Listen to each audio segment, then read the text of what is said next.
And salutations, and thank you for clicking on this video. Today, we are going to do a very cool edition of Mr. Desktop and Mr. Server, and we have Jeremy O'Connell here from CyberWeb Solutions. I'm Joe Collins, and today we're going to talk about Linux security tips. We're going to talk about hardening your system and some of the things that you can do to do that. And I think this is going to be a very useful show because this is a question that I get asked a lot is, how do you do this? How do you do that? And while Linux is very secure on its own, there are steps that you can take to make sure that you have a super secure experience with Linux.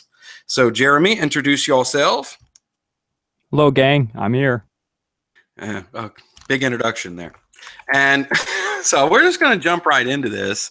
No messing around. But I do want to say before we do this that I have to tell you about the lovely experience that we've had trying to get this podcast started, because you will notice here that for this podcast, there will be stuff that you can actually see on the screen because Jeremy is sharing his Ubuntu Mate desktop, because there's some tutorial things that he'll be showing you a little later in the video.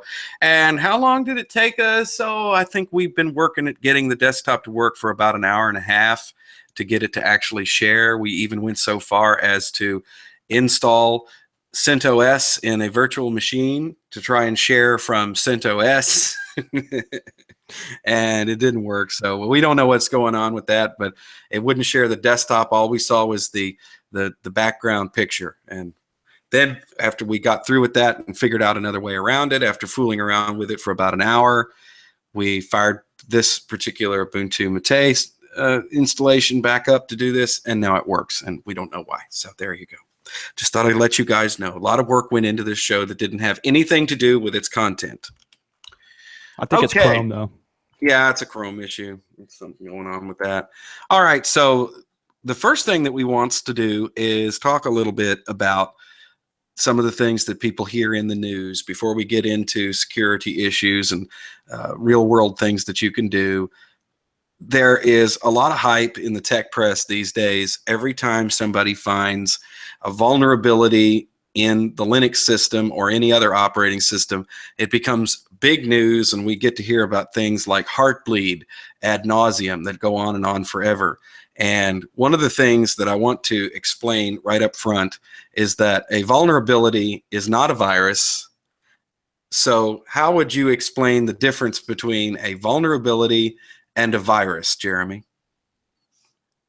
Well, a vulnerability is really a weakness in the code, if you will. There's something in the code, whether the program, whether it's Chrome, whether it's some kind of web server like Apache or something like that, that is considered, as I said, a bug, and then it's a weakness, and so it can be taken advantage of. Whereas a virus, or well, really, a virus is a very loose term, so that could, people just refer to that as a generic term. It could mean an actual, which is considered a worm, which is self-replicating, or a trojan, or something like that. And so those programs are what's taking advantage, well, at least partly, of a vulnerability. It doesn't always mean that everything in a virus is taking advantage of a vulnerability. It's just that's how they get into a machine. So again, you need to, when you hear the news, and don't forget, the news people will sensationalize certain aspects, and then they won't actually bring more vulnerabilities to the front that probably should. So the media seems to harp on the wrong aspect of it, and then they'll say the world is falling. And don't forget, a lot of those people talking about it often don't know really what they're talking about. Yeah, a good way to think of a virus or malware is any program that you find on your machine that you didn't install yourself, or you didn't want installed on the machine, that does something that you don't want it to do. And that could be anything from something harmless like something that pops a message up on the screen that says, "Hi, how you doing?" Or it could be something terrible like ransomware, where somebody encrypts all your data and then says, "If you don't pay me $500, you're not getting your data back." So there's a big range there. And of course, by that definition, the Windows operating system itself is a virus. Just I agree. Had to throw that in there. I'm sorry, but you know, anything that you install on your computer that does something that you don't want it to do without your permission, that's a virus. So we're going to get flamed for that, but that's, you know, right out there. So and the reason why, the thing I wanted to start out with that is that people don't know the difference between what could potentially be exploited and what an exploit is. So, I mean, if somebody says there's a vulnerability, that means that somebody could potentially exploit it if all of the conditions were met for the exploit. And 9 times out of 10, those sorts of exploits means that somebody would have to be specifically targeting you. They would have to come after you for whatever reason. And that's one thing to keep in mind. And number 2, usually when you hear about a vulnerability, by the time the media makes such a big deal about it, the update is already out to fix it. It happens that way all the time. So the best thing that you can do to make sure that you don't get any vulnerabilities on your system, make sure that you close all those doors, is simply to update everything. Especially anything that's internet facing, email, server, any kind of server client software, your browser, all that stuff. You need to make sure that you do that. So just wanted to make sure we got that out front right up, you know, from the beginning.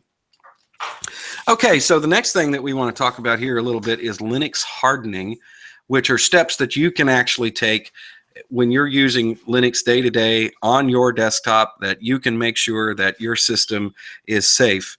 And the first thing on the list here we have to talk about is Flash and Java. So Jeremy, what should people do with their Flash and Java plugins if they should choose to use them? Yeah, sure.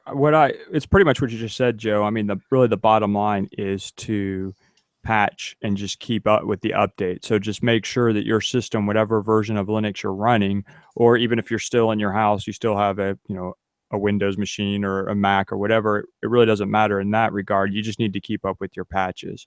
However, I will say if you can avoid running Flash and Java, then that's even better. And in general, for me personally, I try and stay away from Java and I try and stay away from Flash. So, but the bottom line is make sure you patch. Now, one thing I do want to say on that is Flash is trying to be phased out. The web browser makers such as Google, who makes Chrome, obviously, Firefox, the Mozilla Foundation, those two browsers especially are trying to push Flash out of them. And in fact, the next major version of Google Chrome, at least it's being reported, you never know for sure until it comes out, but it's being reported that Google will make all Flash be click to run. And if you're not familiar with that, what that means is, and that's how I run my browsers, what happens is if you visit a web page and there's a Flash, say, player to play a movie and maybe some Flash ads off to the side, you'll just see a click here to run, or basically click here to see it. And that way the Flash won't automatically execute. And so again, Google is claiming, as I said, we'll see ultimately if plans change, but they're claiming at this point, they're going to auto turn that on because you've had to go in the past and turn that on yourself. Yeah, and the other thing to think about with that is that do you really need it? Because, for instance, in Linux, a lot of the times we don't use Oracle Flash proper. We're using something like Ice-T web plugin, and some distributions have that installed by default, and some you have to actually just go get some sort of Flash. You either have to install Oracle's Flash, or you have to go get like the Ice-T plugin, OpenJDK, something like that. And if you don't have any reason to use Flash, and if you don't go to websites where Flash is important, then you may just leave it out of the system. If you do install it, just like Jeremy said, you can always set those plugins in such a way that they will prompt you every time that they're going to be kicked in. That way you know when Flash is running, and then you could just tell it no if it's not anything that's important. And so that's something to keep in mind. I think a lot of people understand that, but that is a really basic thing to do right there, is just if you don't need it, don't use it, or at least make it where you click to allow it so that you know when it's actually operating. And then, of course, we have already talked about making sure that your kernel is up to date. If your distribution does that automatically, some don't. But if you hear about a big vulnerability in the kernel, you might be like jumping in the forums and saying, hey, how do I upgrade this kernel? What's the deal here? You might want to find out from the distribution what the way to do that is to make sure that you get it. Yeah, and if you're concerned, you can always go out to the Linux community, and often, well, I wouldn't say always, but it's not uncommon, let's put it that way, that even if a patch is not available yet, there's a system setting you can change or tweak that will limit your exposure or just get rid of it altogether. For example, that whole TCP scare that happened recently and people were concerned, and it is definitely a vulnerability. There's no known software taking advantage of it. At least I have not heard of any yet, but it is definitely an issue that should be patched. But there's actually, even if your Linux distribution does not have a patch available for it yet, there's a simple command that you can just copy and paste into the terminal, as Joe has showed you how to use on many videos, and boom, you're protected. So yeah, because you just disable it. You just disable it.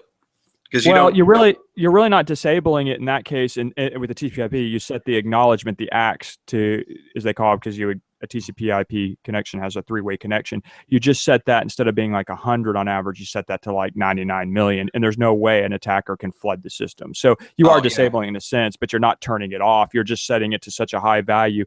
No one's going to be able to send 99,999,000 acknowledgements in any given second. It's just not going to happen right now. Okay, yeah, I got confused there for a minute. I do remember hearing about that, but I think for most desktop users at this point in time, even though that's getting a lot of play, I don't think that you're too terribly vulnerable to that particular one, as long as, well, now that's just something that has to be watched, because if somebody decides to try and exploit that vulnerability, you may be, I could eat my words and say, well, next week it could be like, well, we had this major thing happen. So you never know. It's like one of the best things that Jeremy told me a long time ago was that security is not a destination, it's a journey, and you're constantly keeping an eye open to see what's going on. Yeah, it's like they just found out recently that there's now ransomware for your smart thermostats, and they're now attackers are getting on that, and then you go to your thermostat and it says you pay me a Bitcoin or you can't control your temperature. So it's constantly, it's constant, and there's a screenshot of someone showing that they were showing that. So again, that 2 months ago people weren't thinking about that, but now people who have like Nest type controllers and those Honeywell, and I don't really know every single brand out there, but that's going to become an increasing issue. So yeah, exactly. All right, so that's about as much as we want to talk about those basic things that you can do. Just, I think that pretty much falls under just being a conscientious user of the internet. Keep yourself up to date, stay away from services you don't need. Well, I will say, just so we can add that, it's in the notes as well, and folks, we're going to share that so you can see some of the notes we're referring to, so you don't have to be trying to write every single thing down if you don't want to. And obviously you can listen to this recording as many times as you want, but you can install additional plugins, which I think is important in the browsers. You can use something, I recommend Ghostery, that you'll see what websites are doing to track you, and you can decide if you want to disable some of those services. It's not just all ads. Ghostery goes further. You can disable Google Analytics if you want to say, look, no site that no Google Analytics, don't track me. You can say, look, ClickEgg, don't track me. So it does a lot more than an anti-ad program. And then you can install ad blockers, such as there's AdBlock, AdBlocker. I like the one at Get AdBlocker, I believe it's called, but it's up to you to find one that you like. And in the web browsers I run, I know you don't see them here because this is just a virtual machine, as Joe kind of alluded to, but in my primary machines, I always install Ghostery and, again, some type of ad blocker, and that way you just won't see the ads. And it is kind of unfortunate because a lot of services that we do take advantage of need some advertising to pay for hosting and pay for domains and maybe make a little bit of money to make it something worthwhile. But it's just, there's so much malvertising out there, which, if you're not familiar, is just ads that deliver malware in them, so they kind of shorten that to malvertising.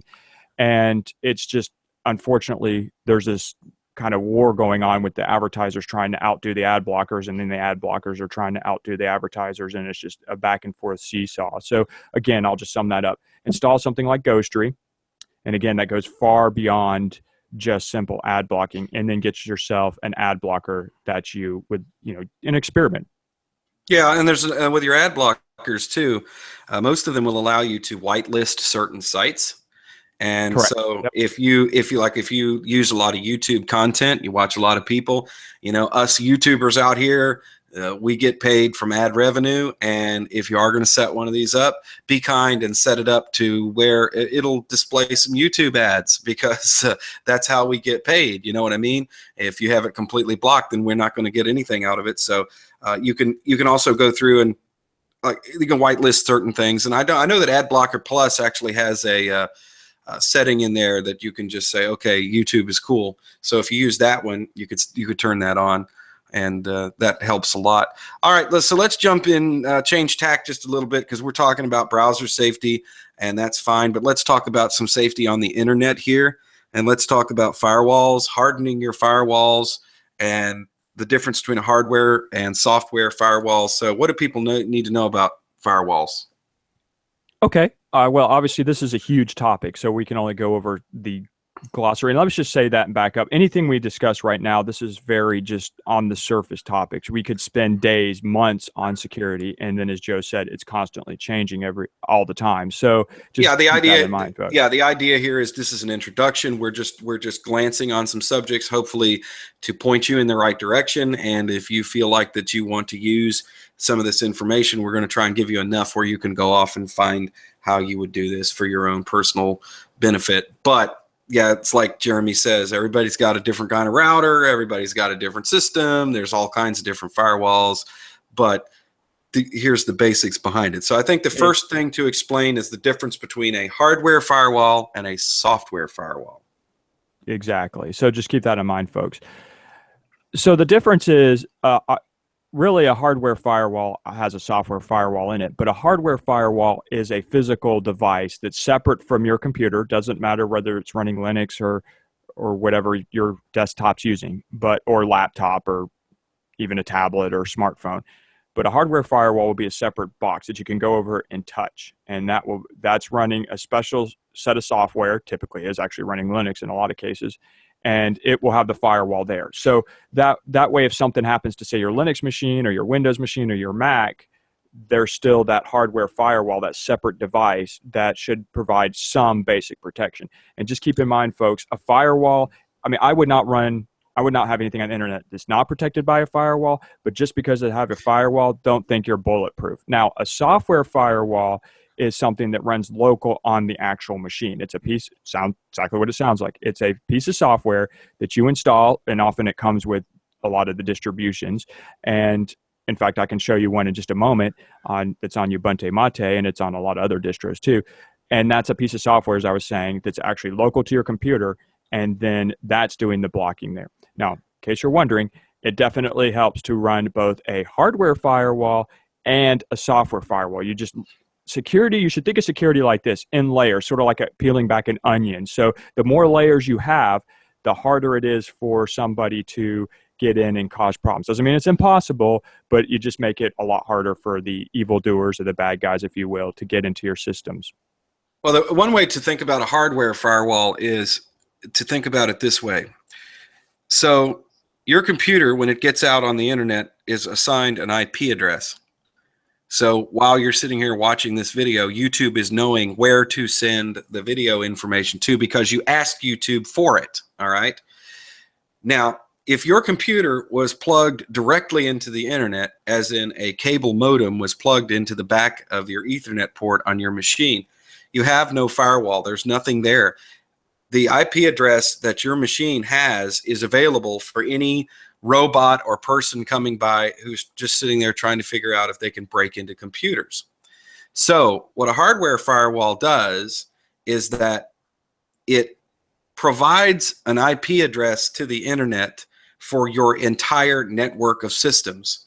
And so if you're sitting at your computer and then you type in www.youtube.com, it goes out to this router, which then sends the request to YouTube and gives it an IP address, and then it hands that information off to the individual machine that you're on. So you may have, let's say, 3 computers, 2 smartphones, your Xbox or whatever. It's all on a router. Each one of those has an individual IP address to that router, and then the router, or the switch actually in the router, it's 2 separate things, is what is sitting there saying, okay, oh, this computer, you want to look at YouTube. This computer, you want to read your email. And it is making those requests. And then giving it back to it on the local network. And that way, anybody that comes by looking for a computer to break into, they don't see a computer. They see your router. They have no idea what's behind it. So that's your first line of defense right now. Right there is a router firewall. So yeah, technically that's NAT, or network address translation. exactly, It's not really a firewall, but it kind of works like the added benefit of a firewall, because most of the modern. Yeah, I kind of merged all those concepts into one there, because it's like that's what the function of having that box is. Not only do you have a firewall, which basically says, you're not getting in here. It's not like listening on a bunch of ports and it's, being able to get in there. You also have that extra benefit of it's not telling the world what the IP addresses of the devices behind it are, which is NAT. So, yeah, exactly. And so that NAT in and of itself will allow that, because the way, so we're just right what Joe says, a connection has to go out. A connection has to go out in a NAT situation to allow a connection back in. Okay, I didn't hear that. You dropped out a little bit for just a second. Okay. Well, let me re-explain it. So just so you're familiar, so people understand, what Joe is saying is on a NAT, it won't allow that connection in because the router has to first have a connection coming out and then match that when something comes back in. And if someone comes off the internet, there's no internal computer or device that requested that information, so it just drops it. Exactly. That's what I was trying to get across. So there you go. And the software firewall basically tells the computer to not accept any input from anything anywhere unless you tell it it's okay. So when you set up a software firewall, what it'll do is essentially anything coming to the machine, it'll say no until you approve it. Now, what you usually do is come up with a list of things, like, for instance, if you use SSH, then you're going to have to tell the firewall, hey, I use SSH. So if somebody makes a request on that, it's cool. And so you can approve that. And that way you have control over what people can find out about your machine. You got a better way to explain that than I do, because I don't think let's just go ahead and take a look at one. This is obviously, as we've said, UwanteMate, and so it has a firewall program already there, and it's a familiar one. I'll show it to you. So I'm going to go to my UwanteMate screen, and you could find it here and you could search for it. But if you don't know it, just so to help out people, just type in firewall and then in the search box, and you'll see, oh, we have a firewall configuration here. So I'm gonna go ahead and click on that. And then it's gonna ask me for my password, because this all has to have root access. So of course we're using sudo. And then the program will start. Now, you'll see here, I'll kind of center this. And we have the firewall is currently set to a profile of home. And before I go further, you might be wondering, well, what kind of firewall is this? So we'll go ahead and I'll just show it to you so we can see that it's the GUFW firewall. And we can see here it's got the 1604.1. And so you might have a slightly different version, and that's fine. But that's the firewall. It's just a nice little GUI, because you can technically do all this from the command line. Anyway, now I'm not going to explain everything in depth, but I'll just show you a little bit about how you may use the firewall built into the Linux distro here. So we have our profile here. If I click on this, we have 3 choices: public, office, and home. And all that means is you can set up different. This isn't so useful really on a physical box. I'm sitting at a desktop right now, and it's not going to move around. But if you have a laptop, something that you go from your home to maybe an office, or you go to Starbucks, or wherever you may go, you go to a restaurant that has it, then it gets more important, because when you're at home, you obviously hopefully trust your home network a lot more than you trust, say, the Starbucks network.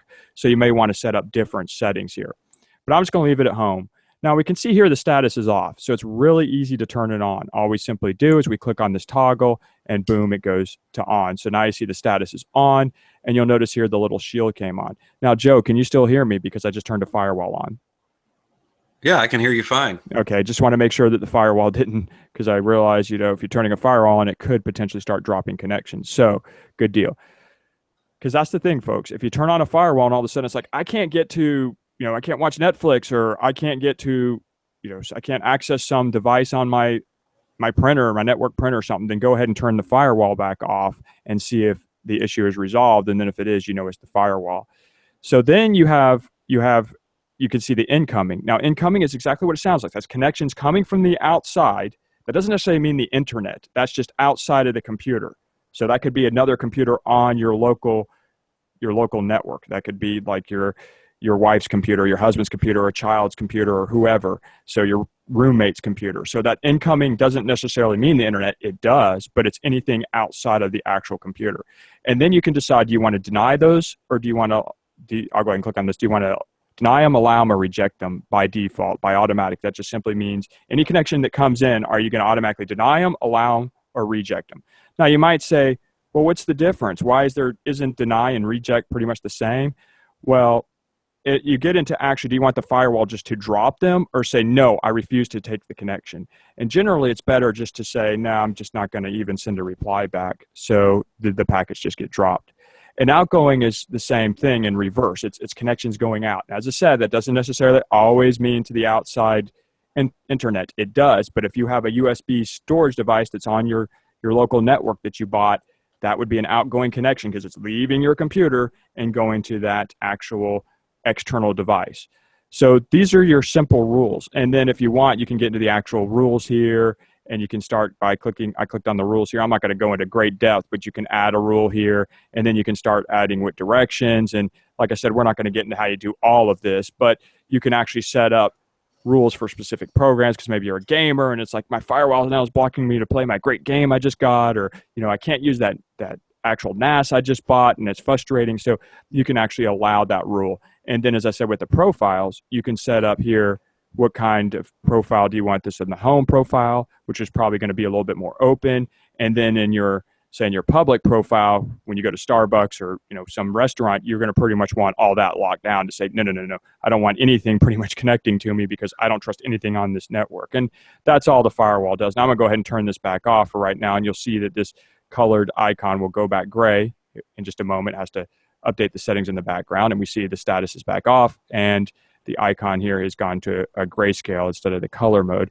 And I know that the firewall is back being disabled. And again, you can do this all from the command line, but I understand most people in Easy Linux are going to be, I don't want to do all that, but you could definitely look up the ways to actually use that from a command line. And you don't have to use this program. You could install other programs. This is just a simple little program. And again, just so you can see, I'll go to help about, and you see it's the GUFW. So if you don't have that, you can just simply do whatever you're using. In this case, obviously a Debian base would be your sudo app or apt-get, install, and then your GUFW, or CentOS is obviously a yum-based installer or whatever. And that's how you set up your simple firewall. And it may be a hassle at first. I'll just tell you that, folks, because when you set up a firewall, the more restricted you set it up, the more secure you are. But then things won't connect. And sometimes a firewall will prompt you and say, hey, do you want to allow this through? But some firewalls just block it and you don't know what's wrong. All you know is, I can't get out to that network storage I put out there. Why can't I do it? And you sometimes forget, and I do it myself sometimes, like, why can't I connect? Oh, it's the firewall. And that happens to me setting up servers sometimes. I'm blocking certain ports. Yeah, the biggest one to watch out for is Samba, because if you enable the IP tables GUFW firewall there, it will kill Samba. You have to go in and system and say, Samba's okay. So if you're using Samba to share printers or files over a network, then that's one of the things that you have to do. Okay, so we've talked about software and hardware firewalls. Let's ramp this up a notch. Here's another thing that you can do.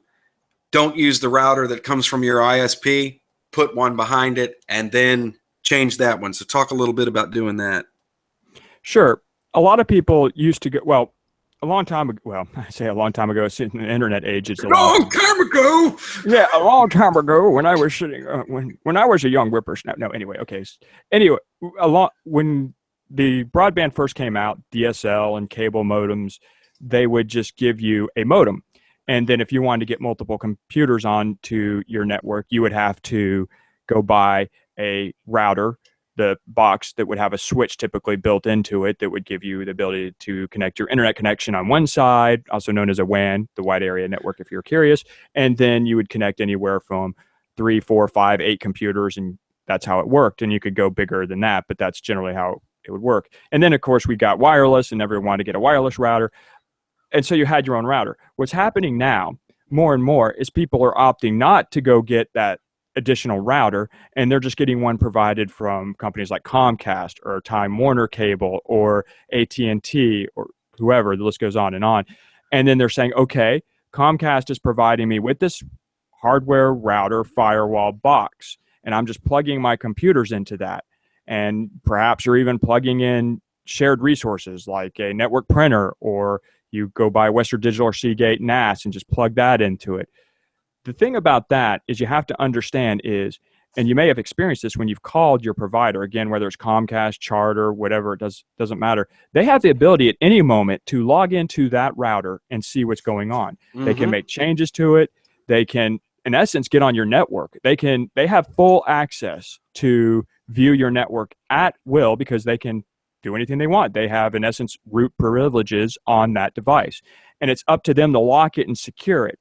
So personally, I don't trust the box I get from my provider. I don't trust it. I don't know what they're going to do with it. I don't know who's going to be on it. So the better way to do that is to go buy, and I know it's additional money and it's additional hassles, but go buy an external router, such as, well, we'll get into a few minutes why you even want to think this, but D-Link or Buffalo or Linksys or Asus or whoever, you go to whoever you prefer. You can go to Best Buy or Fry's or get online to Amazon or wherever, and those are more US based, but well, Amazon's not, it's from many countries, and buy yourself a actual router. And then that way you plug the router into that you just bought. We'll just pick a brand, say Buffalo. You buy a Buffalo router, you plug that into your actual router modem that your, again, Comcast or AT&T has provided you, and then you plug all your devices, your printers, your actual computers, all that, your tablets for Wi-Fi, you actually use the router you've bought. Now, if the cable provider or DSL provider, when they get onto that box, they're going to not be able to get in your network because all of a sudden there's a firewall there that they can't control. So there would have to be some type of vulnerability or some type of flaw in that third-party router. Now, the caveats to that, here's something to remember. If you do that and you have a problem, and let's say you're with Comcast, which is a big cable company in the United States, and you have a problem, they're going to be like, what, you have your own router? Well, we can't help you. You have to just get on our router. And that's going to happen at times. So if you have a connection problem, occasionally you may have to disconnect one of your computers and plug it into the Comcast router itself and see if to troubleshoot the internet. But when you're done, disconnect it and plug that computer back into the actual device that you have bought.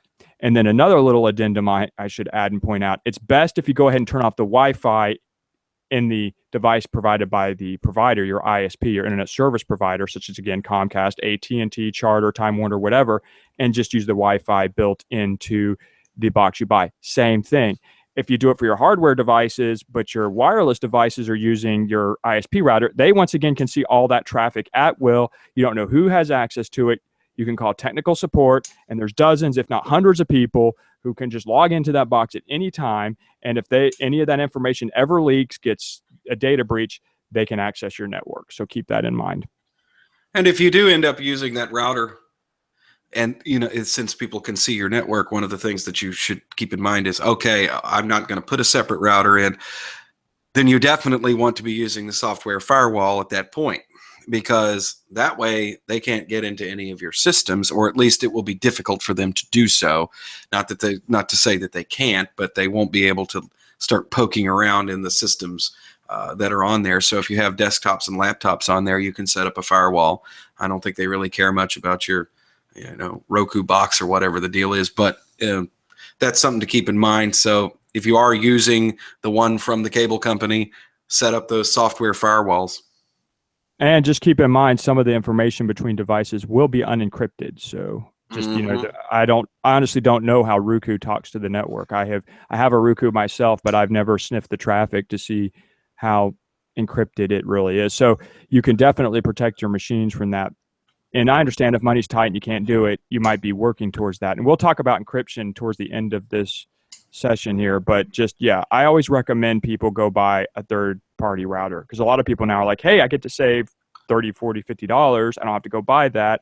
But I'm like, well, if you're looking at it from a digital security angle, it's horrible to rely on the router. I mean, you can't get rid of it. I understand that, because a lot of now boxes are built in, and you have Xfinity and Uverse and all these things, and you can't just put your own in there because it has to talk to the network some way and all that. I get that. So you can't just rip it out of the wall or off your desk and say, I'm only having a third-party router. It just, unfortunately, it doesn't work that way. I wish it did. I wish they just provide a nice dumb pipe instead of having to do all this special encoding, but they do. So Yeah, the next best. yeah, I always prefer to have a modem, just a simple little, like one of those old, like a surfboard. Remember the surfboards? And then they had one they called the spaceship. I think that was Scientific Atlanta, and that's all that was a modem. That's all it did was just provide you with a pipe to the internet, and then you put a router behind it. But these days, especially if you have multiple services, like if you're getting digital television, if you're getting phone service through the same company that's giving you your internet, they generally have an all-in-one box, and that's the way it is. Yeah, I mean, at my house, I have AT&T UVerse at the moment, and we have several services, and I can't. There's nothing I can do about that. If I take what they call their residential gateway or wireless gateway, it won't work. I can't get any services. So I have, and it has the router built in, and I can't do any. I can't turn that off. There's no switch to turn that off. So I'm forced to use that, and that's common. I have friends and family who use Comcast or whatever from Xfinity, and same thing. They have their phone and internet and cable TV with them, and although more and more people are now dropping cable TV and just going, but still, even it doesn't matter. Even if you go to AT&T UVerse, for example, and you only want internet, you have to have their device. I wish they just give you like an Ethernet port on your wall, and you could just plug in your own router straight to it. But that's the reality. So, folks, the bottom line is, if you're looking for the best security and you want to be protected in a better way, just get a third-party router. Again, Asus, Buffalo, D-Link, Linksys, and the list goes on and on. I'm not going to name. There's dozens of brands, literally, and we'll talk more about that in a minute coming up. But get that and set it up. Hire a friend or get some third-party help if you need to. You'll have a lot more security. And by the way, just for those watching, because we've done a little bit of video sharing, but occasionally if you see me wiggle my mouse like this, the reason is because I don't want the screensaver to kick in. Exactly. Okay, so we've talked about routers, and then you also in the notes here, I see that you've talked about programs like OpenWRT, and exactly. How do those work? Okay. A little bit. So let's dive a little bit deeper into this. So you decide, okay, I understand what you're saying, Jeremy. I agree. I'm not comfortable with letting the ISP, again, which is just your internet service provider, and really now the ISP has become a lot more because a lot of ISPs provide internet phone through VoIP and cable service like Comcast. Anyway, so you're sitting there saying to yourself, okay, I can see that. I don't want and I just want some added security. So you go out looking on Amazon and you type in routers, wireless routers, and you see all these different choices, such as Asus, Buffalo, whatever the case is, Linksys. There's lots of them out there. TrendNet is another one. And you're saying, this one looks good. This one looks good. I think I'll buy it. The thing you need to keep in mind, and it goes back to what Joe and I were saying at the beginning of the recording here session, is that you need to update your local computer, whether it's Linux or Windows or Mac or whatever you have, Android, iOS, you need to keep it updated, patched. And the thing is, though, you need to keep that in mind that your internet device, your edge device, and an edge device is the first thing that's out on your internet connection. When your internet connection comes in, what's the first device that the connection is going to talk to? And that's going to be your router. Well, the thing is, a lot of router vendors, again, Asus, Buffalo, etc., they do not update their firmware very often, if ever. And you'll go to the download page, and there'll be like 1 or 2 updates. And that's very common. I mean, if you're lucky, you have 4 or 5 updates. But most vendors, they just leave that box because it, quote, works alone. The thing about that is we just recently had that Linux TCP/IP issue happen. And while it's not the end of the world if you update, if you leave that box exposed to the internet, it is an issue if it never gets updated. So what you can do is you can replace that. Now, this is very advanced, but just giving you information so that if you're not there, that's fine. There are certain routers that you can run other actual software on it. So you don't run the Asus software, for example, and that's ASUS, by the way, if you're not familiar with that brand, and you can run OpenWRT. And it's free, and it's in Linux distribution for embedded devices. And you would come here, and you could go to downloads, and then you can start looking for the releases. You can also look up see if your router is supported, because keep in mind, just because you buy a router does not mean you're going to be able to load this on there. Most routers actually don't support this. Another competitor is a program called DD-WRT, and you can come here and you can look up the router database. So if you're thinking about buying a router, you can always type it in. I mean, I'll see if it comes up with just say ASUS. That might be too broad. Well, it does come up. And you can see here the various models. And you see, is it supported? Yes, these models are supported. This one doesn't seem to be. This one's not supported. So the ASUS RT N11 is not supported. So if you're thinking about buying something, you're thinking about buying a Linksys router or something, you can come here. Well, if I can type right, and it happens a lot. And you're thinking about, I want to buy a Linksys router. You can come here and see if it's supported, and then you can click on it and see the downloads and if it is something that's supported. Some of them will say it. So if you go to Newegg or Amazon or Tiger Direct or one of those, sometimes they'll say supports DD-WRT or whatever, or OpenWRT. So essentially what you're doing there is you're taking the software that runs the device and you're replacing it with something that you have access to. Correct. Because the thing is, like on a lot of these, you don't have access to SSH, you don't have access to update them. And so the people who maintain OpenWRT, for example, they update it more often than, say, ASUS does. And so when there are vulnerabilities that come out, they do update. As you can see here, this update, this is obviously still doesn't have the latest updates for the TCP/IP stack, but you can see here it's the 16th of March. And you'll find a lot of routers haven't been updated in years, but you can still buy them. And that's an issue. Now, having said all that, there are actually other things you can do. There's Tomato, by the way, and not just the kind you munch on or get in a sandwich. There's actually a router called Tomato, and you can look that up. But there's other solutions out there. There's something called PFSense. Now, that's another piece of software you can actually download and install on an actual computer. Maybe you have an old computer sitting around, an old, maybe like an old Dell or Gateway or whatever, and it's maybe either single core or dual core, and you're like, what am I going to do with this thing? You could actually turn that into our actual router, and you would download PFSense, which updates all the time. Now, PFSense is BSD based, so it's slightly different from Linux, but they update a lot. And that way, that Dell sitting in the corner that you're wondering, what can I do with this thing that's collecting dust? You could download PFSense and use that as your router instead, and that will give you all kinds of updates. And we're not going to get into how you all do that. Maybe if people are interested, we can elaborate on these subjects in the future. But as we said, we're just kind of touching the bases here. All right, so let's move on from routers and firewalls, and let's just talk about something that actually should be really obvious, but let's talk about passwords. I think this is the biggest thing that people are sloppy about is their passwords. And the basic thing that I would tell anybody is use different passwords for different accounts. Don't recycle them, and make sure that you have a strong password and all of that. So let's talk a little bit about some of the things that you can do. We have some tools to talk about here, like LastPass, KeePass, and such. So what is your take on passwords, Jeremy? Okay, I'm a big believer in what Joe has said and using a different password for every site. And I don't just talk that, I walk the walk, as they say. I use KeePass for everything. I have hundreds and hundreds and hundreds of passwords in KeePass. And KeePass is a standalone program. So we'll get to that in just a moment. The thing is, what most people do, and I understand this because, being a human, we're lazy and we don't want to remember lots of things, and it's an issue. So we choose a few passwords, and most people will have 3, 4, 5 passwords, because some sites will say, no, you must have a letter and a number and a, like a symbol, like an exclamation point or a question mark or something. And other sites will be, no, you can just use letters and numbers. And some sites you need a 6-character, and some sites you need an 8-character password minimum.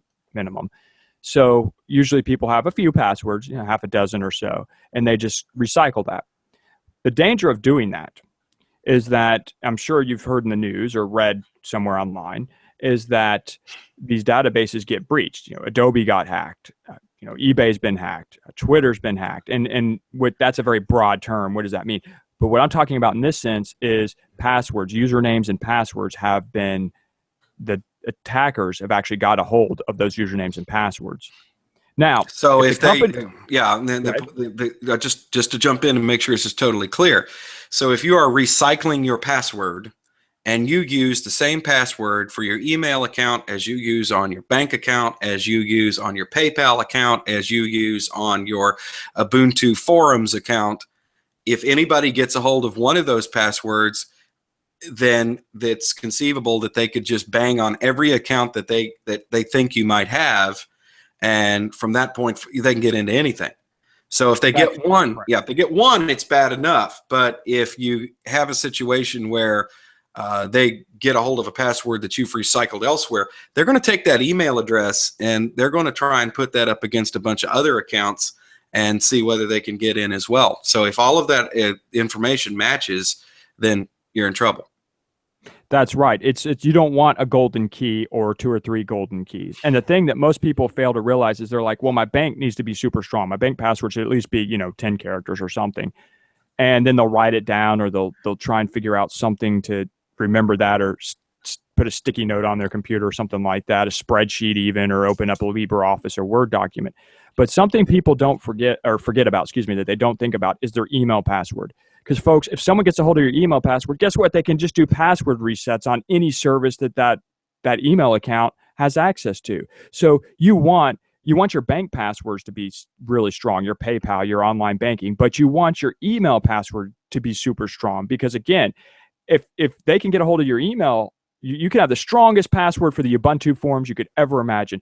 But if your email password is just weak and they get in there, they can go to the Ubuntu forums, forgot password, send me the confirmation link, click on it, I've changed the password, I now own your accounts. Mm-hmm. So most people do not think about their email is really one of the most important usernames and passwords you have.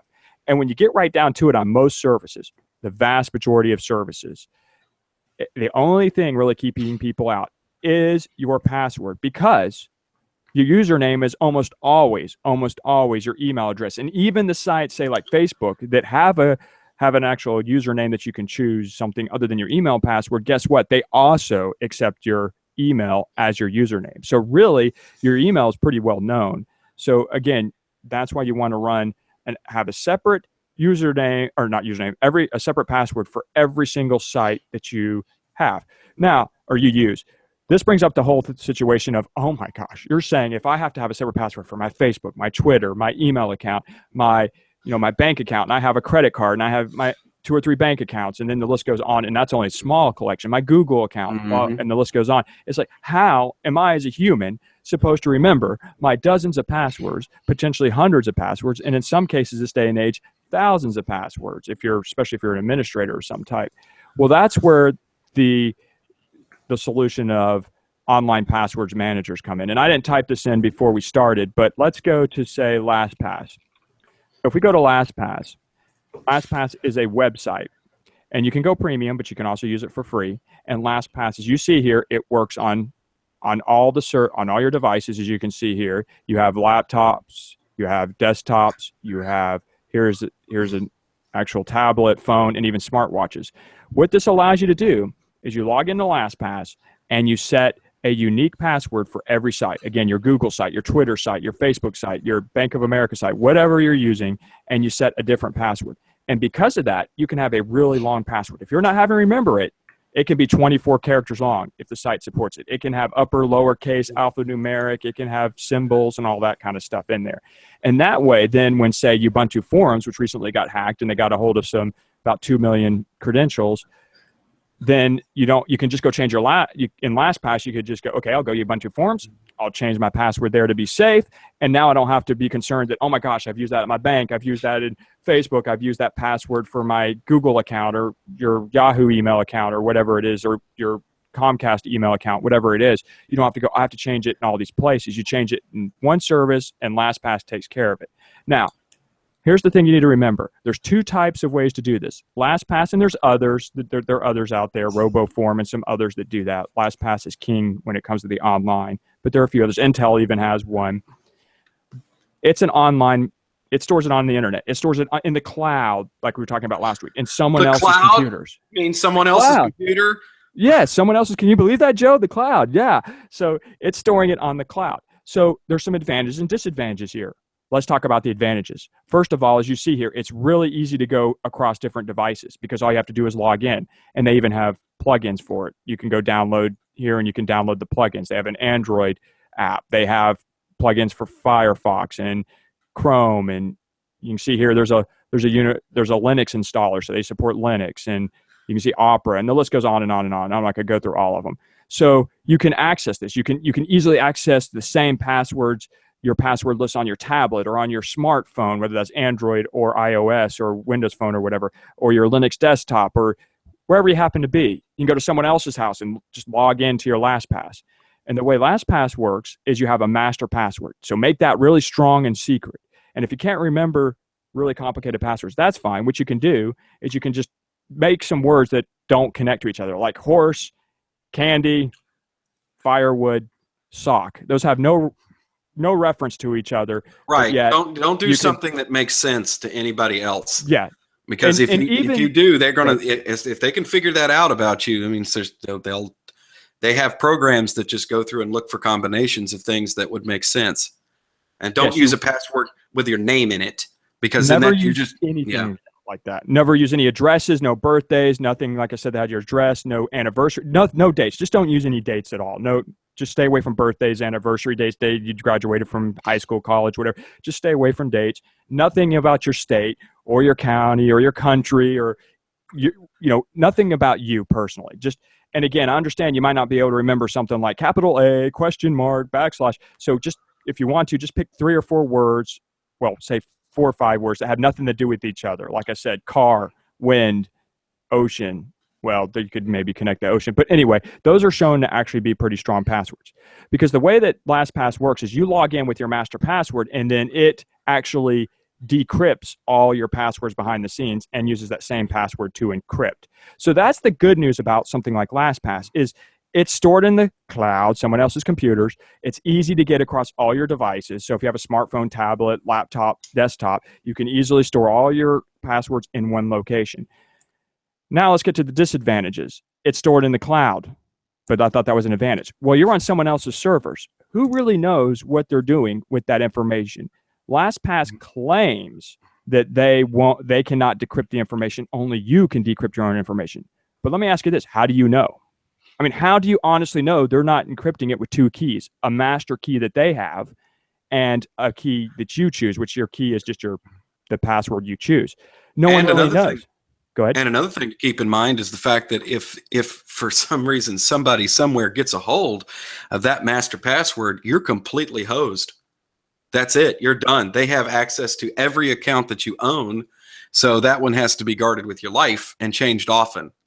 Yeah, I would change it fairly often is relative. I mean, I would change it probably once a quarter, maybe once a month, maybe, but it's up to you. But you're in the cloud. And also, LastPass has been sold. They've already sold themselves to another company than the original company that started them. Who's to say that company's not going to make some change that later on they decide that they're going to do something. They're going to start charging you for the free version. So you're at the mercy. And who knows? Maybe tomorrow LastPass will just shut down. We don't know. And LastPass has been hacked. Yes, folks, LastPass has been hacked. It's an online service. It has been hacked. Now, so far, they don't think that anyone's ever gotten all the sophisticated encrypted data. They don't think, but LastPass has been hacked. So again, it's cool because it's in the cloud. So you don't have to share. You don't have to worry about setting up all the sharing with your devices. But the flip side of that is, like I said, you're dependent on someone's hardware to be there. You're depending on them not having service outages. You're depending on them securing as best they can. And ultimately, how do you know they can't view your data?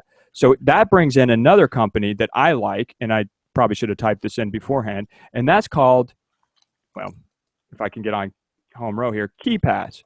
So if KeePass is an actual software you download to your computer, and you can see here, you download it to your computer, and this is what I use, folks, because it's local to my computer. I control the data. I don't put it on someone else's servers. I'm not dependent on LastPass going away or 1Password or whatever. I'm not dependent on that. I know who has my data. I have my data. I know it's not going to some third-party site that I don't know. I know who can view my data. I can view my data because I control where my data goes on my systems. And then, if you want, you can share that data with, like, well, Dropbox I don't really trust, but if you wanted to put it in Dropbox, then you could share it across different devices, and they have, Android downloads and iOS. I'm not going to get into how you do that. I created a free course, by the way, folks, that spends hours talking about how you do all this stuff. But the thing is, you want to start getting used to it.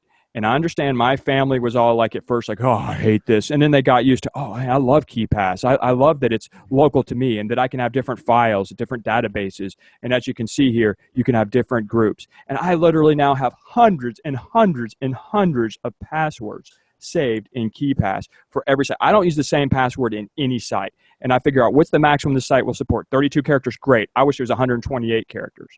Now, let me also point out some of the security too in relations to websites. Always, if you can, always, if you can, turn on two-factor authentication, because that way, let's say on your bank, more and more banks are starting to get two-factor authentication. What is that, Jeremy? Two-factor, it's called 2FA for short, which is just two-factor authentication. The number 2 is how it's abbreviated often. That just means in addition to your username and password, some other information must be gathered from you in order to let you in. So take my bank, for example. I log in with my username and password using KeePass. And by the way, KeePass will type it in just like LastPass. I can go select it. You see here how it says perform auto type. I go to my web browser. I go to my bank. I select my bank information, right click, go perform auto type, fills it out, hits enter. So it's not like I'm having to hand type everything in.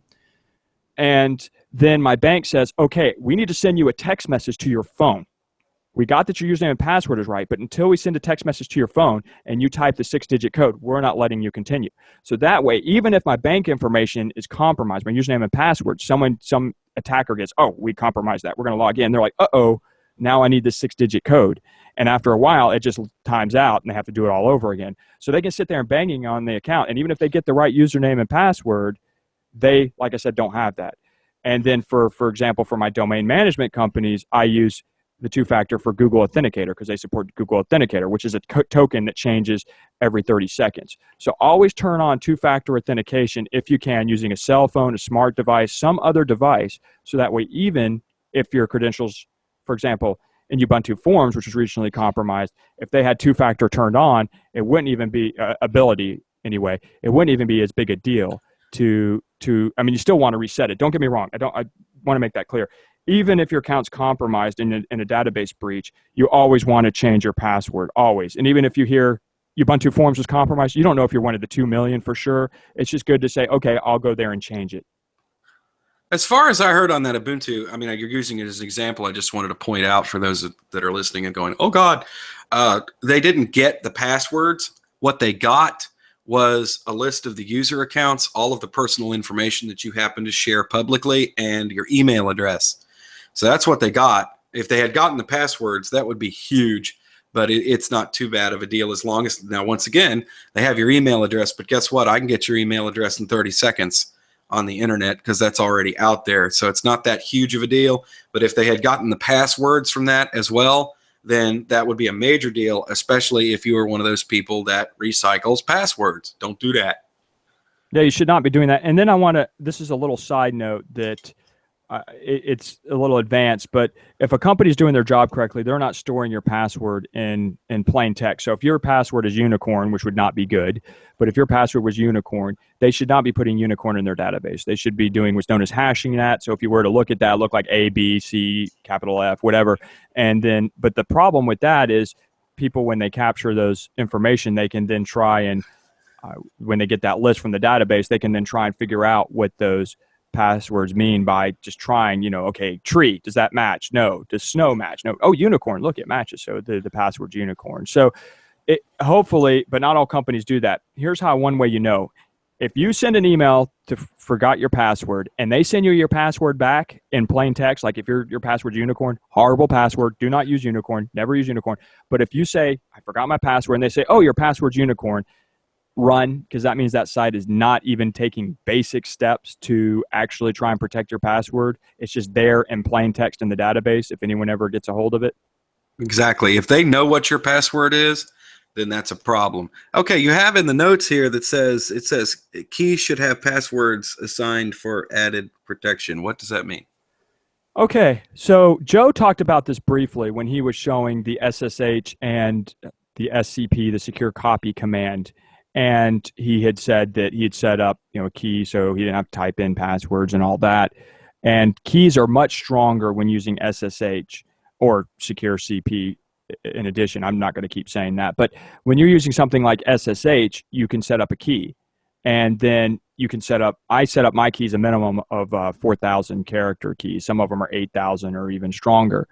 And so what happens is, though, that's great because who's going to be able to brute force a key that's, say, 4,000 at this current time? I mean, obviously computers get faster and faster, so the keys have to get bigger and bigger.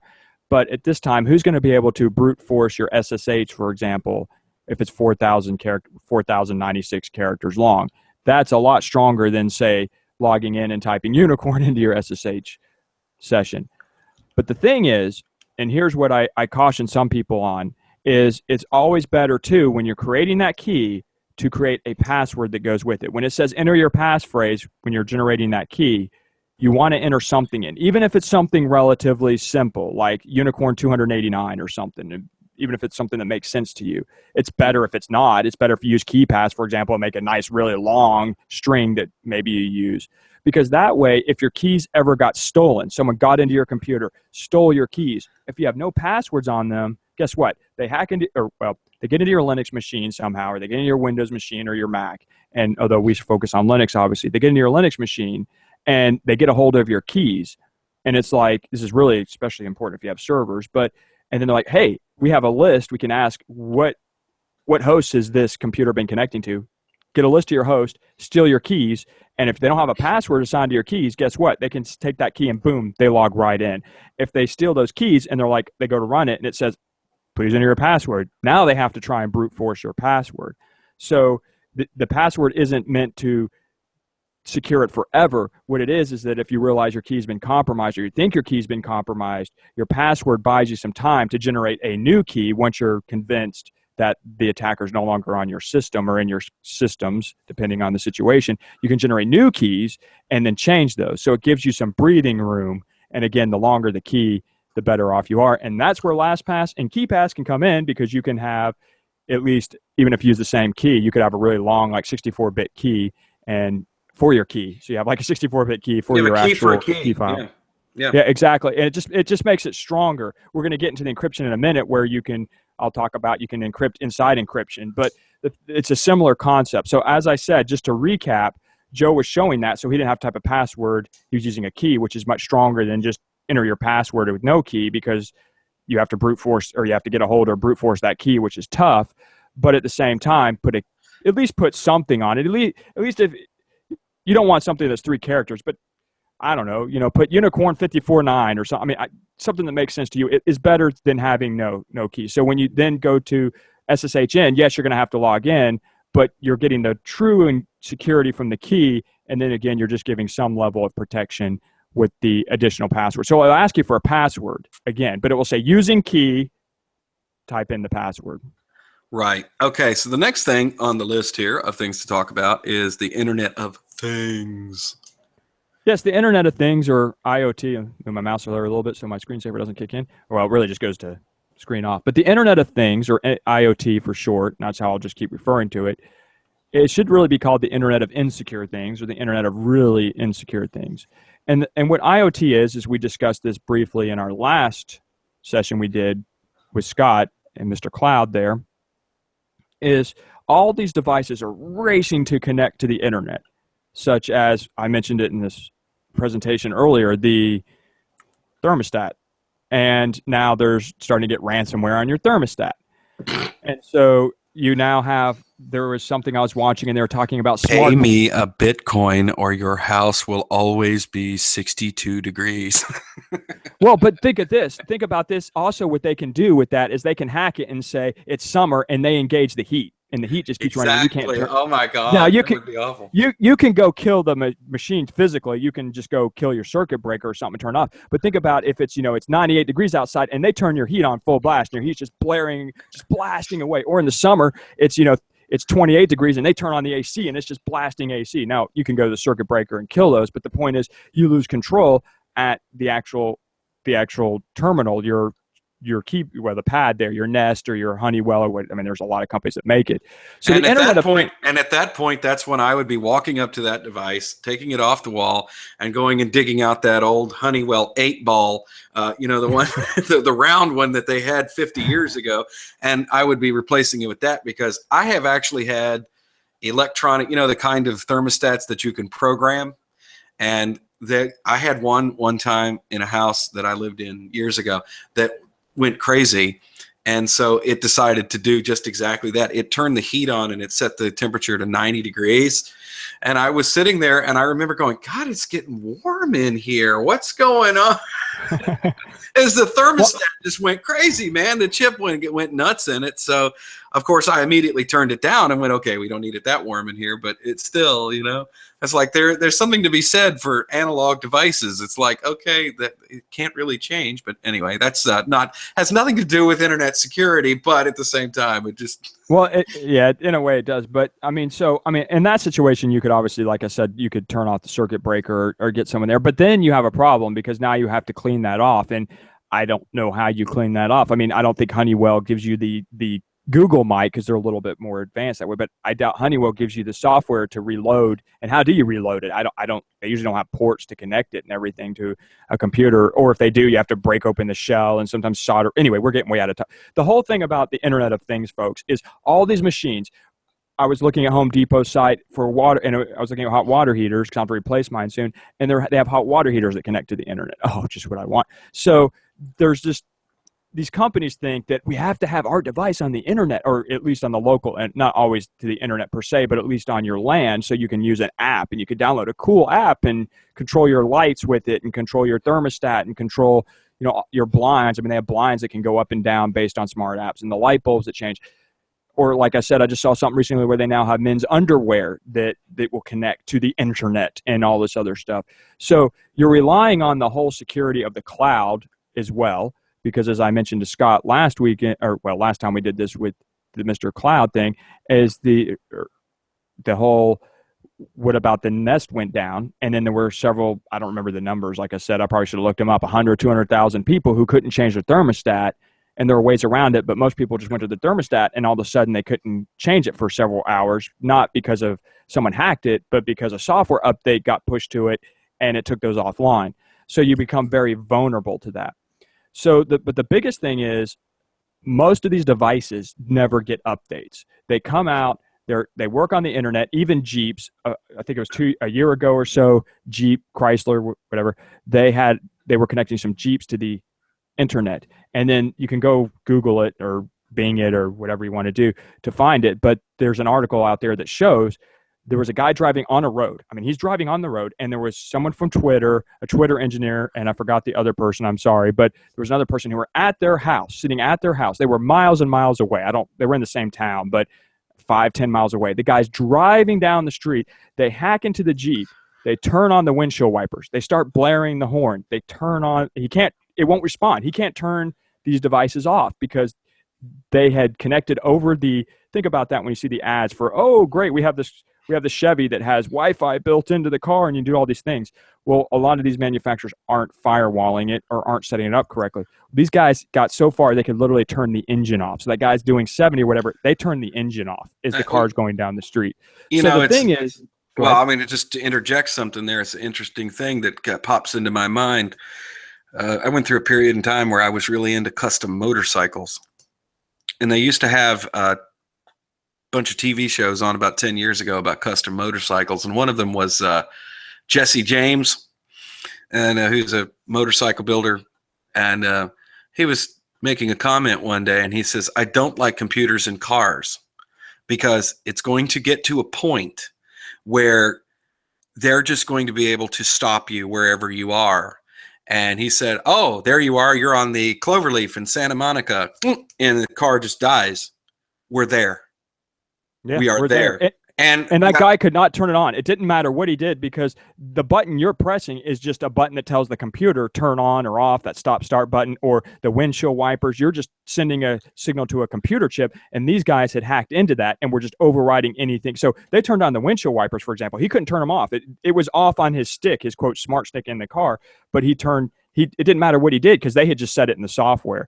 And it's in the home, though, we have more things that are, I mean, you can get garage door openers that are internet connected, Internet of Things. You can get refrigerators, but no one's updating these. And then the thing is, you have to keep in mind this.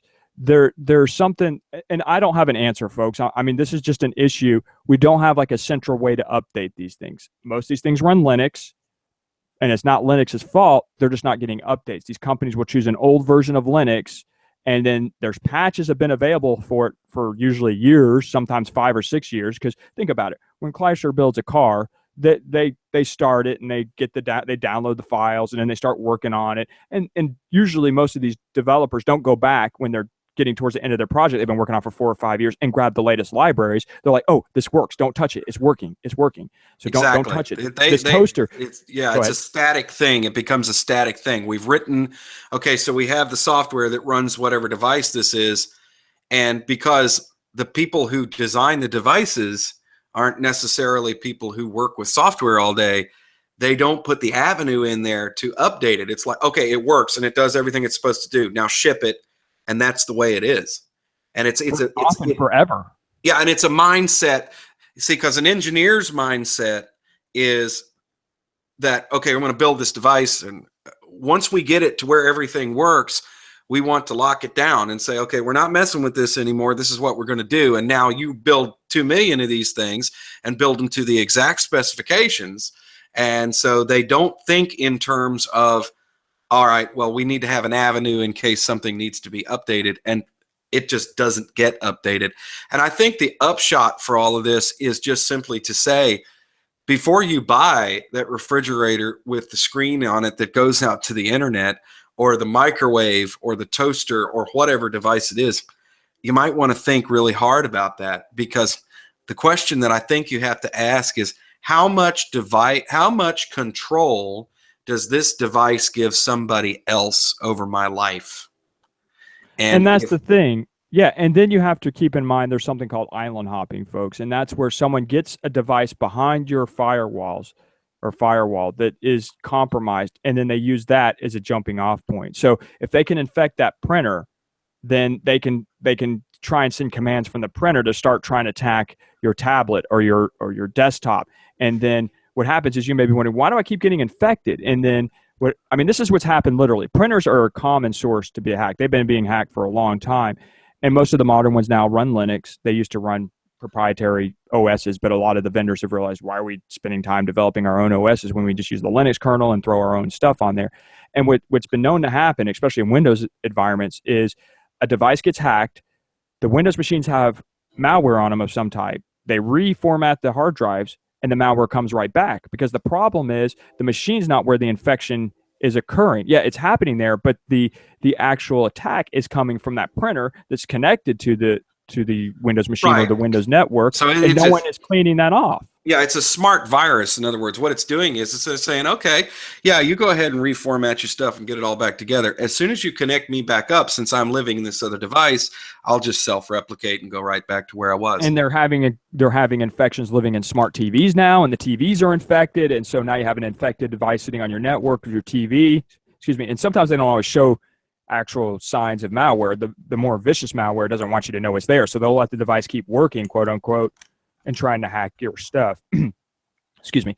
So the thing is, you have to keep in mind, and I don't really have an answer for this, but just there's this big rush to IoT everything, from your alarm clock to your car to your toaster to your refrigerator to your shirts, whatever. These smart shirt connects to an app and it tells me what my heart rate. But that's all fine and dandy and cool on the feature side, but you have to consider and take a step back and go, whoa, wait a minute, folks. How are we going to update this stuff? And these companies, they don't have the knowledge and they don't really have the understanding, and no one's really doing it. And unfortunately, it's happening in registers. We're seeing more and more registers getting compromised, cash registers and payment machines. Yeah, because the problem is that a lot of companies are still out there, and banks and stuff like that. They're still running on I don't know, Windows Embedded XP or something like that. That is, whether that's getting updates. Lord knows Microsoft dumped mainstream support for Windows XP in 2014.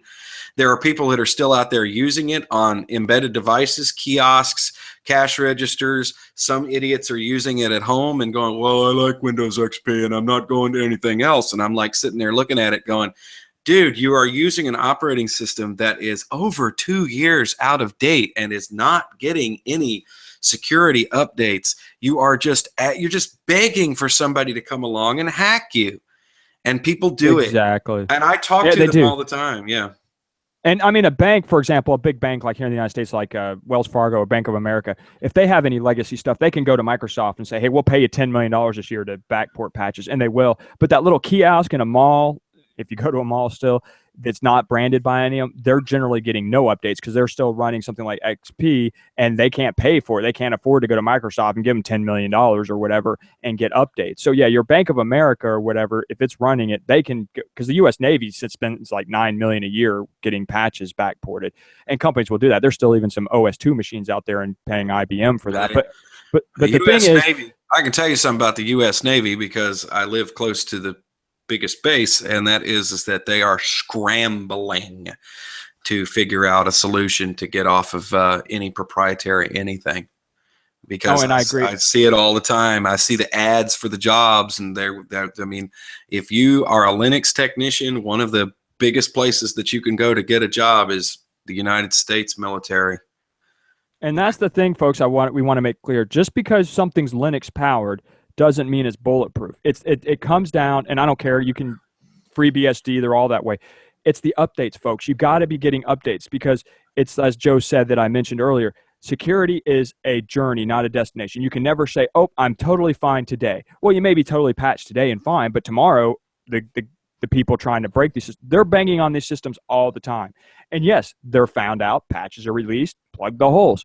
But so many of those internet, the IoT devices, again, smart blinds, smart toasters, smart refrigerators, they're getting no updates. And here's something even worse too. More and more of them are relying on cloud services, and then they just decide, that's it. We don't want to run it anymore. We're shutting it down. The device goes dark in essence. There's an LG has been doing this with their smart TVs. They had one proprietary system that they ran. They bought something else, and then they've decided now the LG smart TVs, they don't want to run those servers and stuff anymore. So they're just taking them offline, and all of a sudden now a bunch of people who have LG smart TVs that are 5 years old or whatever, their smart stuff's just going offline because the company's like, we're not running those servers anymore. Forget it. Yeah, that happened with a lot of devices. Like that happened with refrigerators. They had this refrigerator, I think it was a Samsung, and it had a nifty screen on it that you could come in and check the weather and stuff like that. And they decided that they weren't going to do it anymore. It just quit working. Well, it happened even with a router vendor. A router vendor, I will leave this nameless for the moment, they decided that they wanted to ping a server at their network. And that's how the routers would decide if the internet was working or not. And so instead of using Google or something that was probably going to be around forever, they had a subdomain. I forgot, like a live.theirdomain.com. Well, they forgot about that, and they took that server down. All of a sudden, it was something like near 1 million people lost connections to the internet because all of a sudden the router's like, I can't ping this anymore. And the whole routers just started shutting down. Yeah, that's just lovely, isn't it? Okay, we could go on about that for a long time. Yeah, we could go on and on. So let's move on because we don't have a lot to offer. Let's touch a little bit here on VPNs. Get a lot of people asking about VPNs and how to set these up and that sort of thing. And we're not going to get into it in great detail because there are a lot of different ways that you can do that. But talk a little bit about VPNs and how that works. Sure. We could, I guess the final thought for me for the IoT real quick is just keep that in mind, folks. That's all really to say there. Yeah, it's out there, and the people who are in the know about IoT are freaking out, whereas the big board executives in the marketing departments are pushing really hard. It's like, oh, you got to get this because the entire world's going to be on the internet, and yet the tech people inside that are actually doing the technology are going, whoa, whoa, whoa, whoa, and this is going on.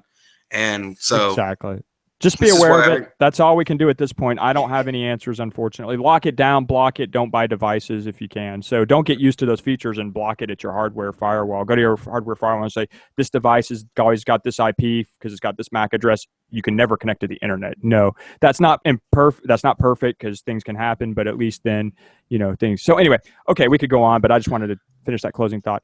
As far as VPNs, we could definitely later on do something where I actually show more about how to use it, but this is more cursory. And we are going to get an encryption though, which I will show some stuff. But VPNs, or virtual private networks, simply allow you to, well, a lot of people want them to hide their IP, really. And I'll tell you a real good example where you'd want to use this in a moment. Now, you can set these up yourself. There's actually two different ways to do VPNing here that people are going to really be interested in. One is you can VPN back to your actual network. Let's say you have you go buy one of those NASs and you plug it into your hardware router. And now you're sitting at Starbucks and you're like, you know what? I would like to get some of my files off that router, or well, storage device, excuse me.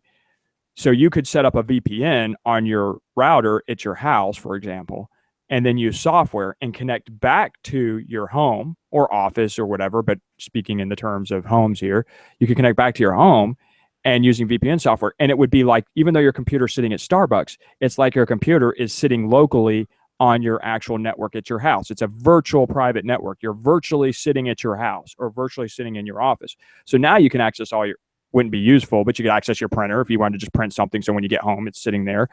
Or you could access that network share, or you could go out through your internet connection at home. Let's say you have a static IP and you're sitting at Starbucks, you could VPN to your own home, and then you could use the internet going back out of your house. So you were back on your static IP, so then you could access servers or other remote services set up. So that's one use for it. Now, the other use for it is going out to the internet. And a lot of people in other countries don't want to be tracked by their governments. There are Americans who don't want to be tracked by their ISPs. And so then you can use a VPN to actually connect. And then that way the traffic is encrypted. And then your traffic leaves from the VPN provider. Now, let's break this down just a little bit here. There are lots of VPN providers, and we could name some later, another recording if people are super interested in that. But here's a few things you have to keep in mind. Number one, you kind of need to think about this. You're going to have to put some faith in the VPN provider, because the VPN provider could potentially see what you're doing. Because now when you make a connection to a VPN service provider, they in essence become your second level ISP. Maybe you have Comcast, Charter, Verizon, whatever your local ISP is. I'm naming United States providers here, obviously. But then if you're using a VPN service, when you make a connection from, say, your Linux computer sitting at your Time Warner cable modem out to your VPN provider, any web surfing you do, well, you can set up VPNs to, say, send everything out the internet that way, or you could say, I just want my web browser to go out that way, but I don't want my email to go out that way. It's up to you. But let's say you decide I want all my web traffic to go out through my VPN provider, and you have Time Warner. Well, Time Warner can only see the encrypted VPN traffic. But now your VPN provider, well, they're sitting there, and they could potentially, now they can decrypt it. Yep. Some claim they can't because they use other keys. But again, how do you really know? That's what I always get to. How do you know? These companies claim, some of them say, well, we use a unique key, but how do you not know that they're using a master key, or they can't see in the database what key you're typing in when you give it to them, and they're like, oh, well, we know what your key is. So you have to have some level of trust with your provider. And honestly, I don't really have good advice for what gives you warm. And it's just if you're looking at a VPN provider and you get any feeling that, like, I don't know, these guys seem shady or something, I just wouldn't use them, because there are plenty of VPN providers out there. So the best thing is do research, read reviews, ask if people are using VPN providers, because they're honest VPN providers. There seem to be some honest ones, but there's some that are kind of shady. So what happens though, when you connect to a VPN provider going out with your Linux computer or whatever computer you're using, or even your mobile device, the IP that those sites will see, such as Google or whatever, they're going to see the VPN provider's IP, not your Time Warner IP or your Verizon IP or your AT&T IP. No, they're going to see the IP traffic, because again, it's like your router has been moved down the line. So that's what allows in some countries such as China or Iran, some of those citizens in those countries will try and use VPNs to get around that. Now, having said that, I am a little leery of that. So here's an advanced tip. So if you're a newbie, I understand you're going to be like, this is not for me. But if you're at the stage, or you want to refer back to this in 6 months or a year or whenever, or get someone to help you out. For example, AT&T has a gig service. They're trying to match Google's fiber. So they have their fiber service. They call it Gigapower. That's just the name marketing guys decided, probably got a bunch of money to come up with. The Gigapower service matches the same price as Google Fiber. The problem with that is AT&T has decided they're going to route all the traffic through they own the hardware, obviously, but they're going to route all your traffic, analyze your traffic, and decide which ads to show you, and they're doing extreme monitoring. Now, for an additional fee for $29 extra a month, they'll agree they won't send that stream and just analyze all the traffic, try and figure out what you're viewing, how long you're on a website, what you're clicking on, deciding what ads they should inject into your stream for an additional $29. But how do you know? Exactly. How would you know that paying the $29 fee, they refuse to let any third parties go and vet them to see if they're really doing that? So even if you pay the $29, how do you know? So you may be thinking, well, how do you get around that? The answer to get around that is to go get an actual VPS and then set up VPN software like OpenVPN, which is free for 2 connections, and then have your router at your home connect straight, or your business connect straight to, say, a DigitalOcean droplet. And then it's totally encrypted, and AT&T, even if they try and do that, all they see is the encrypted data. And I want to make something perfectly clear here, because I just want to put this out there. I cannot support you in setting up a VPN, because it does change from provider to provider, and the people that you need to be working with to set up a VPN on your Linux system is the provider. And I get that all the time. Can you help me set up a VPN? And I have to tell people, no, that's not something that I can do. You have to choose a provider, and you're going to have to find one that's going to give you some support. The other thing about that is I hear all the time from people, they want a VPN, they need a VPN, I've got to have a VPN. And what they really want and what they really need is a firewall. They don't understand the difference of what's going on there. They think that a VPN is going to protect them from clicking on a site that would hack their system. It's not. What it's going to do is, just like Jeremy said, it's going to put an extra step in the process of the data that you request off the internet. It's trying to get around your ISP, or trying to get around somebody that's trying to track your IP address. It doesn't have anything to do with whether they can get into your computer or not. And so I know that I had a guy who sent me an email, and he's like, I need to set up a VPN because I'm afraid like something funky happened on his Twitter account. And I'm saying, no, that's not going to have anything to do with that. What you're worried, first of all, I told him, I said, change your password. And second of all, what you want here is a firewall so people can't get into your system. And it's like people have a really hard time understanding the difference between a firewall, a VPN, antivirus, all that stuff. They all think it's just like there's no magic bullet solution. And a lot of people who claim to need VPNs don't need VPNs. That's true. Although the only thing I agree with you on everything, just about everything, except if you're trying to do like the AT&T thing I mentioned, you don't want AT&T to help you out, because then potentially they'll figure out what you're doing. Yeah, but you wouldn't be setting up a VPN through AT&T anyway. You'd be setting it up through somebody else. Exactly. And so that is how you get around that. If you're afraid of you think your ISP is looking at your stuff and tracking it, and for whatever reason you don't want to be tracked that way, then a VPN will help you to get around some of that tracking. But it is not going to help you from getting your Twitter account hacked. Nope, it's not going to help you with Facebook, and it's not going to help you with these other sites. Unfortunately, other than making sure that you use strong passwords, which we have already talked about, and just having a little common sense about the information that you do share on social accounts. I mean, we haven't even touched on that, because I think between the two of us, it's like, we don't think about that, but think about what you share on these accounts. Don't put your address up there. Don't put your phone number up there. Don't post your email address in a public place. Now, I realize that people who, your email address is out there anyway. I can find your email address by cross-referencing your name. It's too easy to do. I've done it with people before. I can find it in 30 seconds. But you don't want to make it blatantly obvious where you put it in a public post, like a YouTube comment or a Facebook post that is public, and then, oh, okay, so now you're giving them your real name. Now you're giving them your email address. Oh, so all I need to do is figure out the password now, and I can get into this. And you're actually giving them and people give their email address, and it's like, okay, so you posted your email address, and this is probably the email address that you're using to get into Facebook anyway. So now I'm going to start banging on your account because I've got your real name. I've got all your Facebook information that you've shared publicly. And now I'm going to try and hack your Facebook account. So, I mean, those things are very common sense, but people think that the tools that we're talking about them to fix those kind of problems. And that's not going to help you. It's do a little research, I guess is what I'm saying. And, you know, this is something that you really have to do for yourself.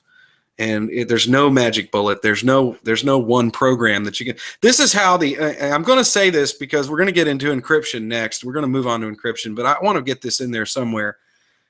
The people who sell antivirus want you to think that if you install this program on your computer and then you pay their subscription fee, and even if you install all the updates, that you now live in a nice little walled garden and nobody's ever going to be able to touch you. And that is absolutely, positively not true. Most of the people that get hacked don't get hacked on their local machine. They get hacked on some sort of account that's up in the cloud somewhere. And then, you know, when I used to make money, extra money, rebuilding people's computers. And people would bring me machines all the time that were full of viruses.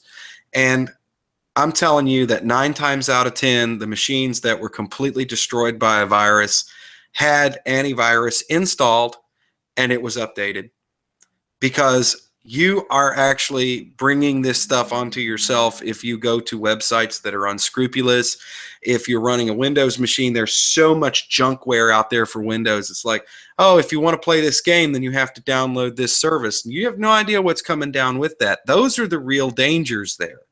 It's not, antivirus is somewhere between 20 and 30% effective. And it depends on the program. It depends on the engine. It depends on how it's installed. It depends on whether you've got it up to date. And yes, it can protect you from certain things. But most of the hacked machines that I've worked on have been because somebody clicked on something that they had no business clicking on to begin with.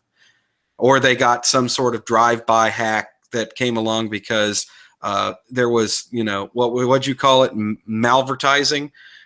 You know, something popped up on their screen and they clicked it and didn't think better of it. And the next thing they know, oh, what's going on? My machine's going crazy. That's how this happens. And, you know, so that's another debate that could go on forever, whether, you know, Mac, Linux, Windows, which one is safer. Linux and Unix-based systems tend to be very hesitant to allow anybody to execute any code on them without your permission. But that doesn't mean you can't get a virus. It doesn't mean that you could not download some unscrupulous program designed and built for Linux. You give it permission. Now you've filled your machine up with viruses because you gave it permission because you didn't know better. So, and that's how Android gets hacked all the time. It's often exactly not vulnerability, and it's that people will download some malicious app, and the app will say, "I need to get permission to the camera, and you're this list and that," and people just click, "Okay, fine," and they've given it permission to do, you know, access their contact list or whatever. But I agree with what you're saying. That happens on Facebook as well. I mean, now that's, you know, Facebook. I don't know how that is today because I just don't deal with any of it, but.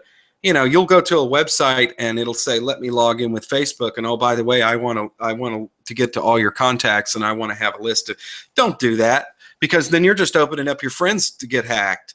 That's how it happens. That's exactly how it happens. So not only are you making yourself vulnerable because you wanted to play this game or install this app in the Facebook world or on Android, now you have just compromised all of your friends as well. And they're going to go after them. Yeah, and I agree with Joe. A VPN is not going to save. It's just another way to get out to the internet, folks. That's all it is. It's not. You still need firewalls. You shouldn't rely. It's just basically what most people want a VPN is to stop filtering by their ISP or government. But basically, they're trying to stop. But you can still download a virus through it. You can still, you know, cause some kind of machine destruction. So as I said, security is about layers. And at the end of the day, one of the best security things you can do is backup, and backup. Yeah, be able to. Oh, yep. I'm sorry, I muted myself. I didn't realize I did that. I clicked the wrong thing, and I think that's basically. I mean, on VPNs we could discuss, but like I said, there's two types. People are usually concerned about getting into their network because they want to access, you know, some local device on there, such as a network share, or they want to go out to the internet. And I mean, I have the ability to offer some support, but honestly, VPNs are very, very complicated. So that's going to be paid support. Yeah, it's like it's like I told this guy, I said, really, do you need a VPN? They are such a pain. I mean, do you really want to do that? Is that what the problem is? No, I think and of course, from what he told me, because then he elaborated and he said, well, I'm having this and this and this issue. I said, a VPN won't help you there. That's not your problem. This is your problem. This is what you need to do. So I was able to Good. But back to the AT&T thing. If you're, if you have and they're not the only ones. Comcast wants to be able to do it. They petitioned the government to do it because they have different rules than AT&T, and they're going like, that's not fair. And Comcast is the biggest cable provider in the United States, so it's going to get more and more common where these companies want to scan everything you're doing. And let's face it, the ISPs already have a log of what you're doing anyway, but they want even more egregious to go even further into that and mine your data even more. Because folks, and you know what? I was having this conversation with somebody else, and I don't know whether people realize that, but check and see whether you have a local ISP. If you have a local ISP, you'd be surprised. There are some small companies out there, and if you have access to that and you can actually do it, then that may be better than having the big ISP. I mean, sometimes you don't have a choice. This is what you got. It's like I get to choose between Verizon or Cox, or rather from Verizon and Comcast. That's all I got. But, I happen to run on a small ISP that is, when I pick up the phone and call them, I'm talking to the techs that run the equipment. And it's not tiny small, but it's compartmentalized. It's Cox Communications. And but my ISP for my area, when I pick up the phone, I can actually talk to the administrators. The people that answer are just they're only 2 or 3 miles, like 10 miles away. That makes a big difference if you can get on the phone and talk to these people. Whereas if you're just working with some giant company, then it's like, you're just a number. Yep. Now that doesn't protect you. I don't know whether they could be doing all kinds of horrible things and I don't know about it, but at least they smile really big when they tell you they're going to rip you off. It's like, well, to a big company, you're just a number. You're just it's just a number. I'm not a number. I'm definitely not a number to these people. When I switched over, man, I was on the phone and I was trying to get something to work and I couldn't get it to work. And I actually spent like 2 hours on the phone with one of the techs going, well, I don't understand why that device is not doing that. Here, I'm going to send you the service manual. He actually sent me the service manual. If you can figure it out, will you let me know? I mean, you don't get that from the big companies.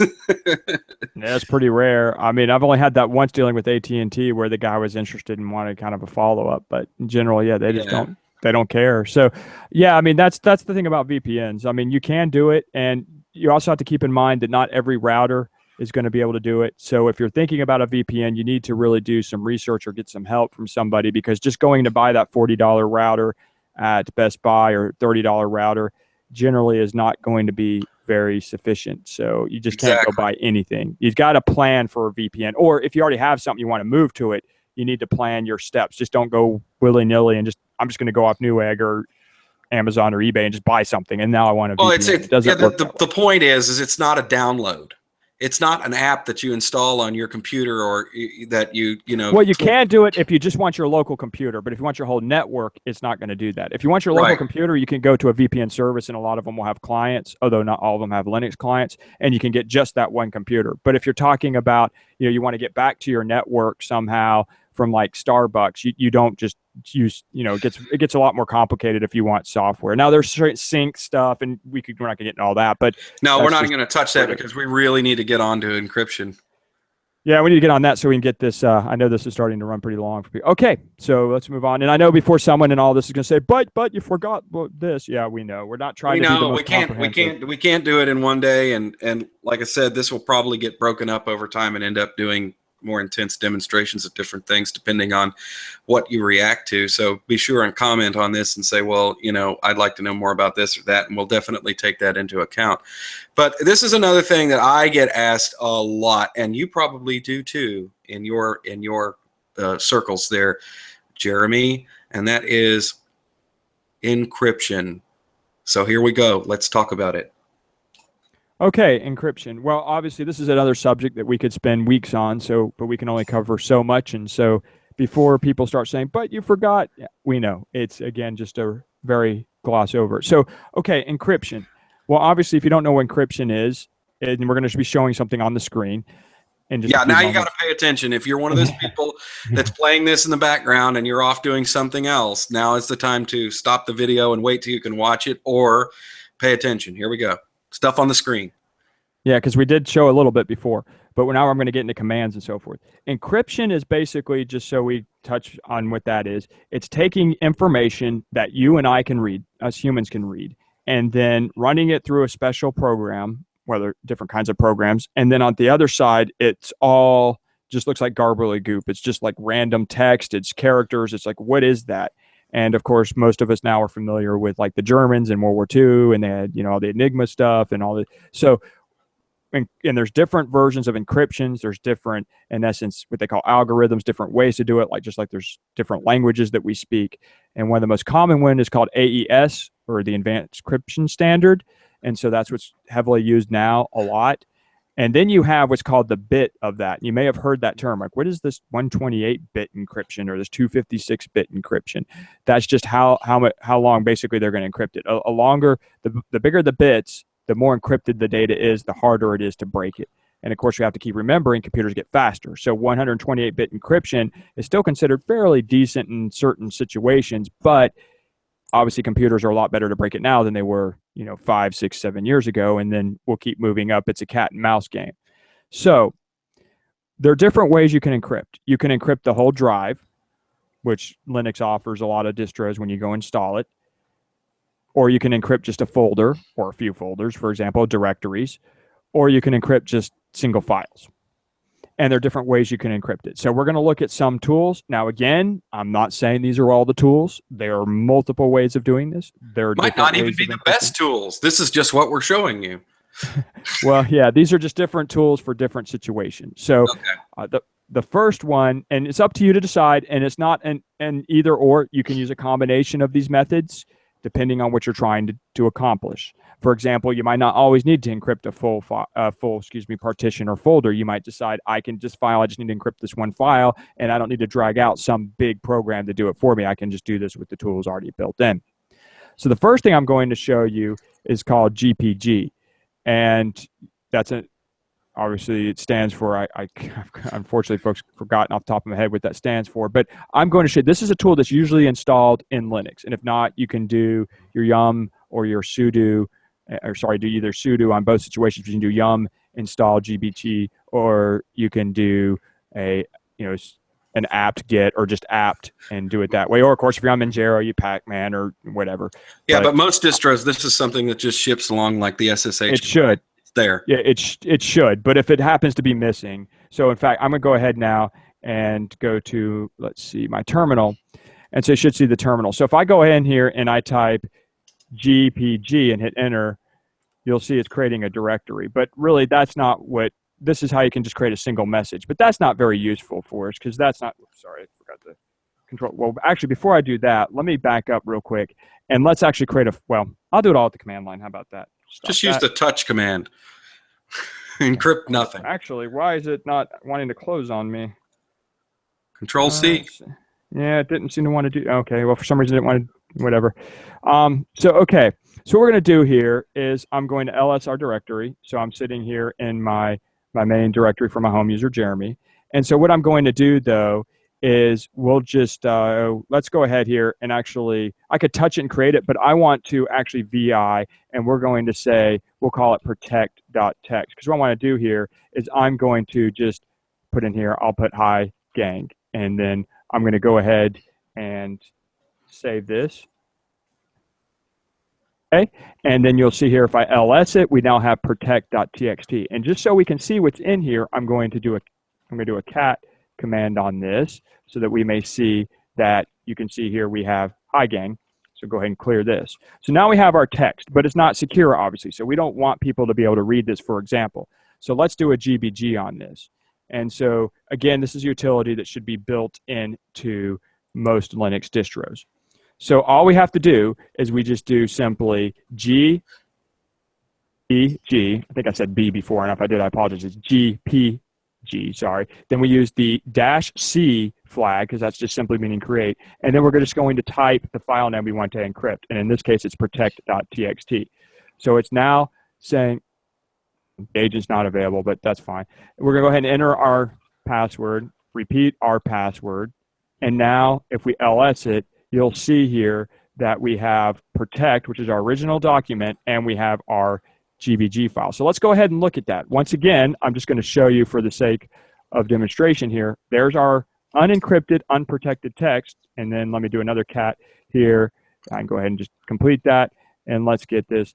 And now you can see here when I did the cat against this, and again, as Joe has described in the past, cat's just printing out to the screen what's in the file. You can see here that this protect.txt.gpg is showing some type of random, I call it gargly goop, whatever you want to call it. It's text that we don't know. But notice something here. In this, and I'll go ahead and clear this, and I'll ls this. The protect that we wanted to protect this text is still here. It's still available. So we have to remember to remove this if we want to truly protect this information. So we can type rm for remove. Right. Go ahead. The idea here is that you would take a file that you wanted to give to somebody else or store in a protected environment. It's not something that you do to the file. You're creating an encrypted copy. Keep that in mind. Yes, so you have to remember to remove it. Otherwise, the original is still there, which in some cases is fine. But in other cases, if you don't remember to remove that, if you just do the encryption using this, now some tools will do it for you automatically, but this tool, GPG, and as I said, if I did do a B in there, I apologize, but GPG, you just have to remember to remove the, if you're truly trying to protect it. Now, if you just want to send this to someone on the internet, you want the unprotected still on your drive, that's fine. But if you just run this command and walk away and think, oh, it's already protected, there's still an unencrypted copy. So now we need to decrypt this, unencrypt it, because obviously, once again, if I just quickly do, that's not any help for us if I do a cat command. I mean, what is that? So now we want to actually get our data back. So we're going to, I'll clear this again. So remember, the command is GPG space, then -C, and then space, and whatever your file you want to encrypt. And it can be anything. I mean, it could be PDF, whatever. It's just going to go through and encrypt that. At least I haven't seen something it won't encrypt. So now we want to decrypt it so that we can actually view what's in the file itself. And that is really simple because all we're going to do is we're simply going to, I'll just ls it so you can see it here on the screen. We're going to type in GPG and then just simply type in the file name. That's all we're going to do, just like that. I hit enter. I have to then go ahead and type in my password. Because see, if I just type in randomly, see, I tried to type in something that wasn't the password, notice it failed. So if someone's sitting at your computer going, haha, I'm going to read this, they can't. So let me just go up and rerun that. So let me type in my password. Oh, I already typed it in. So that's right. I'm not confirming it for a second there. I was thinking I had to confirm it. No, you don't, because we're decrypting it, not encrypting it. So now if I clear this for us so we can get back to the top here, and I go ahead and cat this, we will see here, well, complete it. We now have hi gang, we're back. So again, it's really straightforward. We just simply, as you can see now, we have the encrypted and the unencrypted. So once again, this actual program will not remove either file. Some that I show you will remove, if you encrypt it, it removes the decrypted, and if you decrypt it, it removes the encrypted version. But GPG leaves both of them. It doesn't remove any files for you. And it's using AES, as you saw. So that's all it is. And we'll have this in the notes. Really simple. Again, if we want to create something, it's just GPG, then space -C, and then whatever the file name is, and then hit enter, and it will ask you for a password. That's the secret phrase you don't share with anybody, because that's the phrase. And the stronger that is, again, just like in the passwords, you know, if you use something like password, that's not very secure. So you want to use something pretty secure, and then that way I can send Joe encrypted information. So that's a really easy command. Anything you want to add to that one, Joe? Yeah, well, no, I'm not going to add anything to what you said, but I wanted to point something out because I noticed that when you went to clear the terminal, you typed in clear. Yeah. There is if you're using an emulated terminal that is on a desktop like we are for this demonstration, you can also use Control L. That does not work in a terminal that is not in an emulated place. Like if you're like working at a TTY, well, it does work in some TTYs, but some places it doesn't. And the reason why I point that out is because people will ask all the time, why do you type clear? It's because if you're used to working in places where you don't have those keyboard shortcuts, then you learn how to do it. And I don't use a lot of keyboard shortcuts to control things in a terminal because you never know when you're actually going to sit down in front of one that doesn't have it.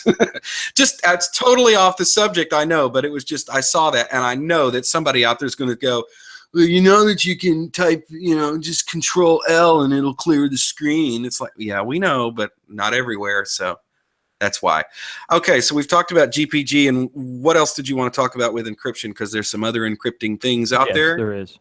Yeah, because, yeah, and I don't use that because, I type clear because I do so much SSHing with servers in general. Exactly, and you get in there and it won't work, and it's like, oh, that doesn't work. So I just, off the subject, but wanted to point it out. That's just how I've been trained, and that's just generally how I roll with that. Okay, so that's GBG, and as you can see, it's useful for some things, and it's nice in some ways. It keeps the original file. In other ways, it's, you know, kind of a hassle. If you forget to remove the unencrypted one, it's like, oh yeah, that's still out there, and you might not, you know, want people to see certain information. So that one's built into Linux. It's there. It's easy to use. Now, I'm not going to go into great detail with this one, but aesencrypt.com is a program you can download and install. It's a lot like Decrypt, which I'm going to show you in just a moment in detail.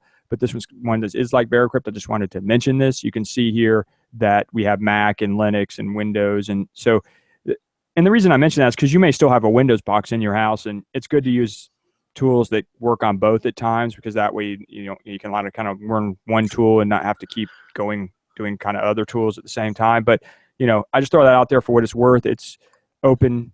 Supposedly it's an open program that, you know, you can view the source on and all that, they claim. So I just wanted to throw that out there for what it's worth.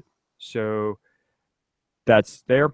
Now, I want to show you CC Crypt, which is another good program. And this one actually makes it, in my opinion, a little easier if you're truly wanting to protect something locally.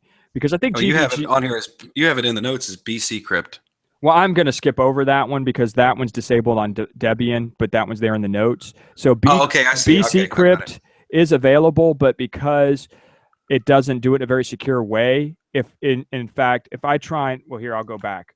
Let me show you how it behaves in the terminal, just so you can see. So I think I deleted it. So yeah, let me no, don't worry about it. We'll just go on to what we're going to show. Okay. It doesn't work well on Debian. That's all we need to know. Yeah, it doesn't. It gives you an error. So I'm not going to. I'm gonna go ahead and create my file here. That I've had the X, so it doesn't one. But it's going. Yeah, it just doesn't work well on Debian. So I just kind of bypassed that one because I thought, forget it. So another one though that is pretty good, and this one does. This one I think is, but I think GPG is good if you're going to share files in a way with somebody else and you want to keep like a local copy that's unencrypted and you're just going to send something. That might be a good way to do it. But I think CC Crypt is a better one to use locally because it doesn't, well, we'll see it. So first of all, I just want to run the command because I think I hope I uninstalled it because I wanted to show the installation for people. So the command for this is, I'm just going to paste this in real quick, but it's CC encrypt. And I just want to run this real quick and see what it does. Okay, so it's not installed. Good. And you can see here, because this is not one that generally, from my knowledge that I've seen, comes installed. So I'm obviously sitting on Ubuntu Mate, has been said. So obviously we use the app or apt-get command instead of yum if it was obviously CentOS or something like that, or Red Hat based. Yeah, they've changed it. But anyway, so all we have to do to DNF. get DNF, I know. CC Crypt is simply run the sudo apt, and I'll just type it in just so people can see it here, but we're going to run the command just above. So once again, we're running this command right here. That's all I'm doing, and it's sudo apt install CC Crypt, and then it's going to ask for my password, and so it should, typed it. Oh, that's interesting. Excuse me. Okay, it says it was interrupted. It's from before. So just run sudo dpj dp. Yeah, just go ahead and copy. I think I'll exit and just rebring the terminal up and let it just close all that. So now I just want to show you. You can type in the shortcuts, but if you're using this as a newbie, and just to reiterate, if I actually have Ubuntu Mate, let me back up, configured for the advanced menu, so I don't get up here like places and and all that software and all that. I've got it combined, and then I rename my menu. But if you're not sure where it is, just for people who are, say, just joining us, you can type in terminal, and you'll see here I get the terminal command, and there are shortcuts and all that. So let me rerun that. And so that would be sudo apt install cc crypt. Well, it's just it's gonna force me to do it. You're gonna have to do it. Yeah. Something happened in the background, and well, that's part of Linux. So part of typing things in. Let's let it correct that. Okay. Just take the default.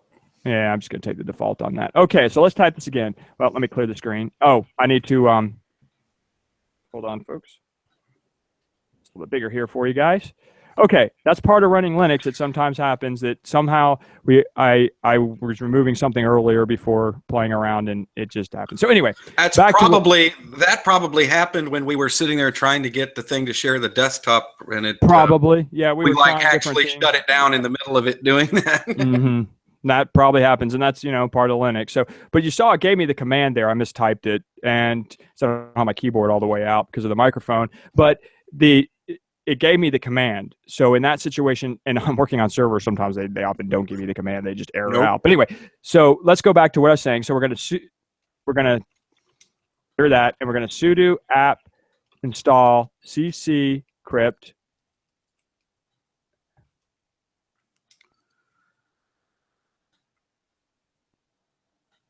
And then you can see it's calling and it's loading, and you can see here that it says it's broken because we need a new style is on. But we're going to try it anyway because I've noticed it often works even if it gives this Emacs package, but you could go ahead and install that if you wanted to. I don't know why, but I haven't troubleshooted that. I mean, that's whatever. I have fun so often troubleshooting libraries. But anyway, so now we're going to install CC Crypt and see what it does. And we'll see that no data was written, but we don't get the error. So that's how you're going to do that first, because this is not a default. So again, just type in cc crypt and hit enter, and if you get an error, it's going to tell you to run that sudo command. And if you get the other error like I did, that's good. I actually like those because it shows people what to do when they have issues. Okay, so we have it installed. So now, how do we actually encrypt something? So it's actually pretty easy. We're going to use the cc encrypt command to actually encrypt the file. So let me do an ls to see if we have there's the data we want to protect, and I'm going to do a cat on it once again just so we can see hi gang. So that's our data. So now let's do cc encrypt, and then we're going to do protect.txt.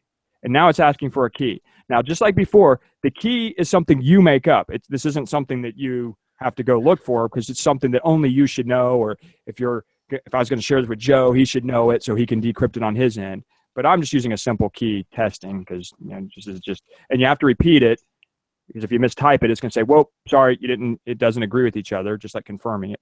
So now, if I do an ls, you'll see here. Notice, and I'll highlight it. We actually have our protect.text.cpt. That's just the extension it gives. So I'll clear. Well, I guess I'll cat this and then I'll clear it. So if you see, I mean, it doesn't have a space and enter, so that's why sometimes if you've ever typed that as a newbie and you wonder, why does the command or the prompt get returned on the same line? That's because this file doesn't have an actual return there, so it just spits the actual prompt there on the same line. But you can see here, spits the output out, and then yeah, you can see here's our encrypted data. So that it was hi gang from up here, and hi gang with the explanation point has become this information here, this random gargly goop that people look at and go, what does that mean? And as you notice, like I said, I didn't have to go back and remove any file extensions. It just automatically did that for me. So again, if you're, I think this is a better, I'll go ahead and clear this. I think this is a better tool to use if you're going to encrypt something locally and you don't want to remember to remove the file. So if you do it somewhere else, and there's the phone, which someone will get, but if you use the GPG command, like I said, you have to remember to go back if it's something local. So that's how you encrypt, which is great. Now the information's safe, but how do you decrypt? Is there something you want to add, Joe? No. Okay, just wanted to make sure. So now the command is to decrypt is just cc decrypt in the file name. So it would be cc, and then we're going to type in decrypt, if I can spell, start typing our protect, just hit the tab. And I do, folks, if you notice, sometimes I type things in, sometimes I hit tab. I don't know. I'm kind of all over the place. I do that on servers too. Sometimes I I don't know. I just feel like I guess Depends on what mood you're in. Yeah, I do it both ways in a session and terminal. I'll do it half when kind of, you know, I don't know. I just I know. And the other thing is I did that bash series and I never tabbed anything, and I did that on purpose. Was because I wanted people to see, type this out, and people were like, "Oh, you can just use tab to continue," and I'm like, that doesn't show up very well in a video. Yeah, exactly. Never mind. So anyway, so now we have our CC decrypt command type in. And all I did is I typed the file name in, and then just simply hit enter. So I hit enter. It's asking for the key. So I'll go ahead, like if I mistype this because I'm sneaky and I'm trying to I don't know where the password is. So I'm just gonna I hit the up arrow. I'm just gonna rerun this, and I'll type in the correct key this time. And notice now, this command doesn't actually say it decrypted it. The GPG one actually said that it did something, but this you one have to ls it to see. Yeah. No, I am. But I just wanted to show this output this command did not actually say basically it did anything. So if we ls it, now you see we have protect.text back. Notice the extension here, the .cpt is gone. And if I cat this, I'll go ahead and cat this, and you'll see now we have hi gang, it's back. So those are two tools, and there are other tools. Again, this is not, I'm not saying or claiming these are all the tools that are available to decrypt and encrypt, but these are two tools that are very easy to use. So GPG uses the same command whether you encrypt or decrypt. You just use that -C to create it. Whereas this command you have CC encrypt and CC decrypt. So you just have to remember that. It's sort of like an asynchronous thing there. It's not symmetrical in that way. So I'll go ahead and clear this real quick. And that's pretty much all there is to it. Is there anything you would like to add, Joe? Any comments? No, I think that was very useful to show people how to do that. And then also you have a link here talking about Decrypt. Well, I'm going to do that just real quick because I know a lot of people want to know how to do a full folder encryption. So that's the one thing I'm going to do. I just wanted to make sure you didn't have anything for. No. I think that was pretty straightforward. I think those are pretty useful tools if you have things that you don't want anybody to get to. Okay, so now let me just show you as a final demonstration about what happens if you want to, say, encrypt a whole folder or directory, something more substantial than just single one-off files here and there. Mm-hmm. And that, I showed you one briefly with that AES, what was it, AES encrypt or whatever? Yes, it was. AES crypt, excuse me, that's one of them. But we're going to focus on Decrypt because it's heavily used by a lot of people. So I've gone here to Decrypt. And I'm going to go to the Decrypt site, which is decrypt.encodeplex.com, which we'll have in the notes. I'm going to go to downloads. And it's going to change. Thank you, site. I took a moment there. And you can see here we have several downloads available. So I'm going to choose, let's see, being on Linux here, I think I'll choose the Mac one, right? No, just kidding. I'll choose the Linux. That'll work real good, yeah. Yeah. And you see is pretty recently updated here. So we'll go ahead and click on the download, and I'm going to just save this file. So you can see here it's downloading. So we'll wait for that to download. And then I'll go ahead here, and as it downloads, I have already opened up a file manager. But if you're not sure how to open up a file manager, just in case you're someone who's new, has come along, you can come to the search and you can click File. And if they can't figure out how to open up the file manager, we can't help. Well, yeah, we can't help you. But anyway, so that's why I'm just showing all the steps just in case. That's like a lady years ago when I worked at Gateway. We actually had a lady that called in and said she couldn't use the mouse, and the person stayed on the phone with them for about 10 minutes there trying to figure out, well, is it plugged in? What's the deal? Turns out that she'd put it on the floor and she was trying to use it with her foot. What? How did that get connected? That really happened. I was there. I remember it. I was there because I was accelerated support, and they called me over and they said, "The lady can't use her mouse plugged in. Computer says it works. I don't understand." We went back and forth for about 5 or 10 minutes, and then it turned out she had it on the floor and she was trying to move it around with her foot. Yep. Really happened. Anyway, go on.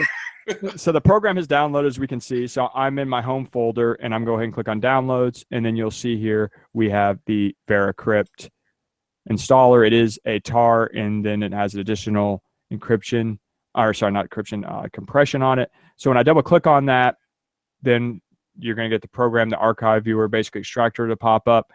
And I'll go ahead and do this. You can do this from a console here. You have a choice. Here, let me kind of make this bigger. So yeah, you can see here I have x64, x86, which is a 32-bit really, but I'm going to do the 64, and I'll just do the GUI setup just to show people this way, but you can definitely do it through a console as well. So I'm just going to go ahead and extract this, because actually I found out earlier when I tried to click and run it, some programs allow you. This one's not one that does that. It errored out on me. So it just depends on the program. So sometimes you just run it straight from it. This one does not. So all I did is double clicked on that, just so you know, folks, and then that has brought up this screen because it went ahead and obviously decompressed it. I'm going to click on show file so I don't have to go find it because I'm lazy. And then now I can go ahead and I can run this, and I'm going to run it. I'll just click on run. And you can see here I have to, well, I'm not going to go through and read all this text to you. You can read all this stuff, but I'm just going to go ahead and click on this option here where it says install Decrypt, and then I have to accept the terms. And once again, you can click through and read that, but basically you have to accept it. So what choice do we really have? So the requirements for running, click OK. Okay, it basically, click OK. Now I have to enter my password because it does need to do this as an administrator. So, okay, so you can see here it has gone ahead and installed. Here's the directories it's put everything in. Go ahead and note where the uninstall is here. So if you ever want to uninstall it, I'm just going to press enter as it says to exit. And it says here I can press return or enter to close this. And now I can go ahead and close this panel. And the thing that you may notice is, well, if I go here and I'm just going to type in Decrypt, I don't get anything. It doesn't actually install. It's actually a pretty good program, and it doesn't clutter up. Well, Linux programs are usually better than Windows programs anyway, but it doesn't clutter things up. So it doesn't, this one does not, as Linux programs tend to not do, create something here. That's very common, I've noticed. So you would have to manually create a link if you wanted a nice little icon here. But in the terminal, I'm just going to go ahead and type in Decrypt because you can run it, and it will start up this GUI here. And this is how we're if it's an encryption program and you don't want if it's an encryption program and you don't want people probably to get better into, it doesn't. Yep. Exactly. It's better that it doesn't, because that way nobody knows if it's on the machine, and if they're not they're poking around and they go, oh, well, this is how, your kid's playing with your computer when you're not looking, and, oh, this is how I can unencrypt daddy's files. Wow. Exactly. Kids are very smart, man. Exactly. So it's probably better it doesn't in reality. But if you're the only one, you're whatever, you can go ahead and create an icon. However, like I said, I kind of tend to agree with Joe. It's better if it's not, that you have to just come to the terminal and type in Decrypt, and then it will just auto run for you because it's in the default path that this Linux distro is looking at. So, okay. So, and again, this is not going to be the end all every function available for Decrypt. This is not the biggest tutorial, but just so I can get you going on a volume, which is kind of like a drive, I'll go ahead and show you and just create a quick volume. So I'm going to go ahead and create a volume by clicking on create a volume. You can see here we have slots. All slots are kind of like bookmarks. They're like your recently used volumes. But for security, it's checked down here, never to save history. So it will always stay blank. And that way, again, if someone then runs Decrypt, then they don't know where your volumes are by default. If I uncheck this, now we're going to get a list of it, and I can double click on it and get it to mount, but then people will know they're there. So for ultimate security, leave this off, but that's up to you. So I'm going to go ahead and click on create the volume. And now we have a choice here. We can either encrypt a file container, or we can do a whole volume. We can create a volume within a partition or drive. So really, this is the option down here. If I select this one, it's going to try and encrypt, for example, you encrypt an entire USB stick, for example. But I don't want that right now. I'm just going to create a single file. This is kind of like if you've ever used VirtualBox or VMware, this one container then will have all your files in it. You could have one file in this container or 400. It's up until you lose your, well, not lose, but until you fill it up. So I'm just going to create a file container, click next. Now you have a choice here. You have a standard Decrypt volume or a hidden. A hidden Decrypt volume is a Decrypt volume inside a volume. So as it says here, and I'll let you read the notes on it, but basically you take it and creates one Decrypt volume, and then there's a hidden one inside that. So if someone's got, I don't know, forcing you, I don't know, has like the spy movies and they've got a gun to your head, or you're being extortion, you can unlock the first Decrypt with the hidden, but they still won't know that you have another secret one inside your secret one. So they think they have all your files, but they don't. But we're not going to do that right now. So we're just going to do a standard Decrypt and volume. Click next. Again, you can see here for security, do you want it to save history or not? So I'm going to go ahead and click on save file. And then here's where you can browse. Where do you want to put this? So I'm going to do a really great job, and we can create a new folder here. And oh, that's weird. It's taking it away. Whatever. Okay. Well, I'll just go back to here and go back. For some reason, that one's wanting to take it away on me. And I'm going to I know this is really not the best security practice, but we're just going to call it protect. So you can just I just want to separate this in your mind so you know where it's going. And when you create this yourself, don't call it something so obvious, because then people are going to be like, oh, look, protect or secrets. But again, for demonstrations, I want you to kind of be able to map this in your head. So don't call it encrypted files. Yeah, exactly. Or say, don't look here. No, don't do that. But just so you can kind of connect what we're doing here, I'll just put it in the protect directory there. So anyway, so we're going to go ahead and click protect, and I'm going to go ahead and got to pick a name for it. Let's see, what can we name it? We'll call it general. But now it's going to put this in home, Jeremy, protect, and general. So that's the file name I've given it. And you can give it any other name you want. But, obviously if you have passwords, don't call it passwords. That's too enticing to people. So call it something very mundane, like the nuclear fission report on, I don't know, whatever. Anyway, so click something very boring like spreadsheet flow chart or something like, yawn. But anyway, and don't do things like, my money or whatever. Anyway, so we're going to click next after I've selected this file. Now you can choose what type of algorithm. Typically, AES will be good enough, but if you want, you can choose something else. I'm not getting all into that. You can choose your hash algorithm. I would say SHA 512, or I kind of like Whirlpool myself, but it's up to you. So I'm going to go ahead and click Next. Now you enter the space. This is kind of the same like VMware, where you choose the size of your VMware or VirtualBox, where you choose the size of your host, the drives you want it, the size of the hard drive you want to give it. So we're going to give this a certain amount of space as well. I'll just, for the sake of argument, give it, about 250 megs. That's pretty small, but you can choose megs or gigs or kilobytes or whatever you want. It depends on how much you need to encrypt too. That's right. And if you find you're not having enough space, you can always create a new one and move your files over. But remember, if you're trying to put 3 gigs of data in here, a 250 meg drive, in essence, encrypted drive, is not going to work for you. So you're going to have to go bigger than that. But for sake of argument, I'm only going to do 250 megs, but you have to think about how much data you're going to want to put in here. If you have, like I said, I want to encrypt my music volume and it's 8 gigs. Well, you need to plan for more than 8 gigs. So I'm going to go ahead and click Next. Now we have to choose a password. This is the password that we're going to have to type in to actually decrypt and see our files. So you want to make it something really strong. So I'm just going to pick a super secure password of testing, which you should never use. And actually, no, I want to show you something when I choose this, because watch what happens when I choose this. It goes, wait a minute, this is too easy to crack. So I'll just cancel off this, and I'll display it here so you can see it. I'll just type in, how about secure password, and secure password. And if you want, you can use key files. Again, you could generate like a key file using PuTTY or something like that, PuTTYGen, and actually use a file-based or key file encryption and get nice, really long encryption. There is an encryption program that is, I think, GPG. Actually, there is a command that you can run with GPG that will create a password for you.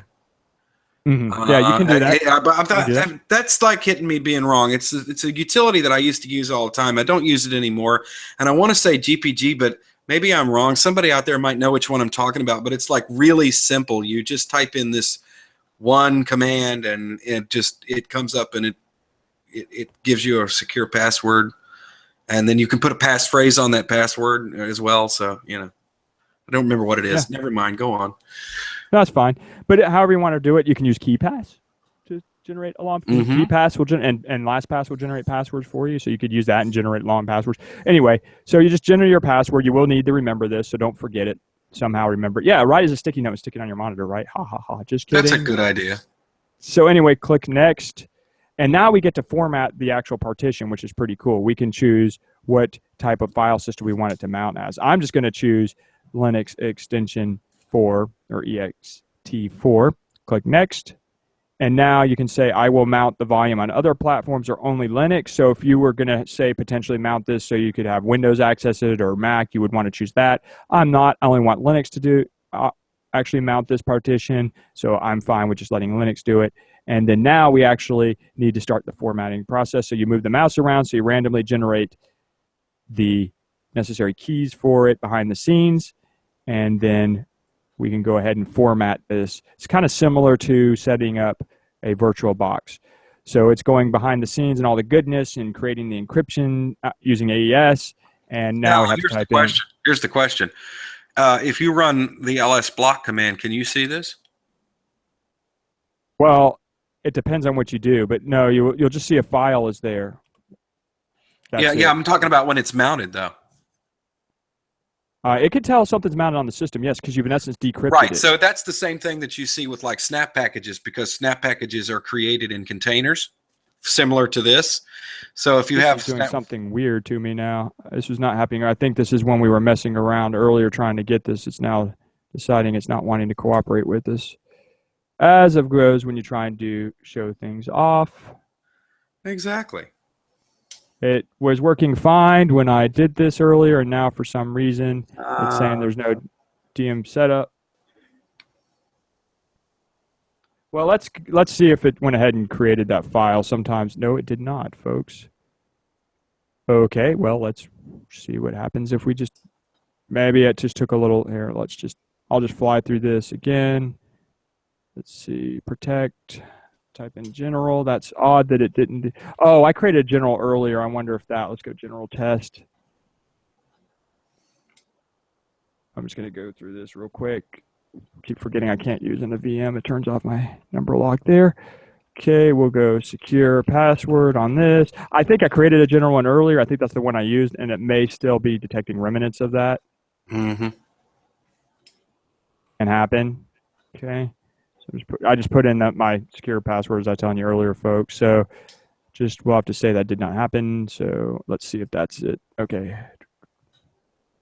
That's probably it, because I think if I recall right, when I did a quick test and make sure it works, that was it. Yeah, I think that was it. No, that is really weird. Of course it doesn't want to work. This has been, folks, kind of starting this whole thing was quite interesting. Well, assuming that it would work, what would the next thing that would happen? Okay, well, the next thing is you would see a mounted partition.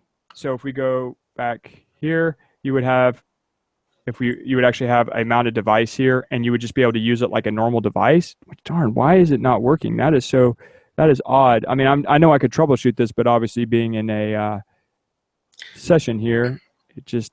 I think the thing to tell people is that like probably encryption can. I tell you what I'll do though, just so you know, it's sometimes this may be happening. Well, no, it is selected.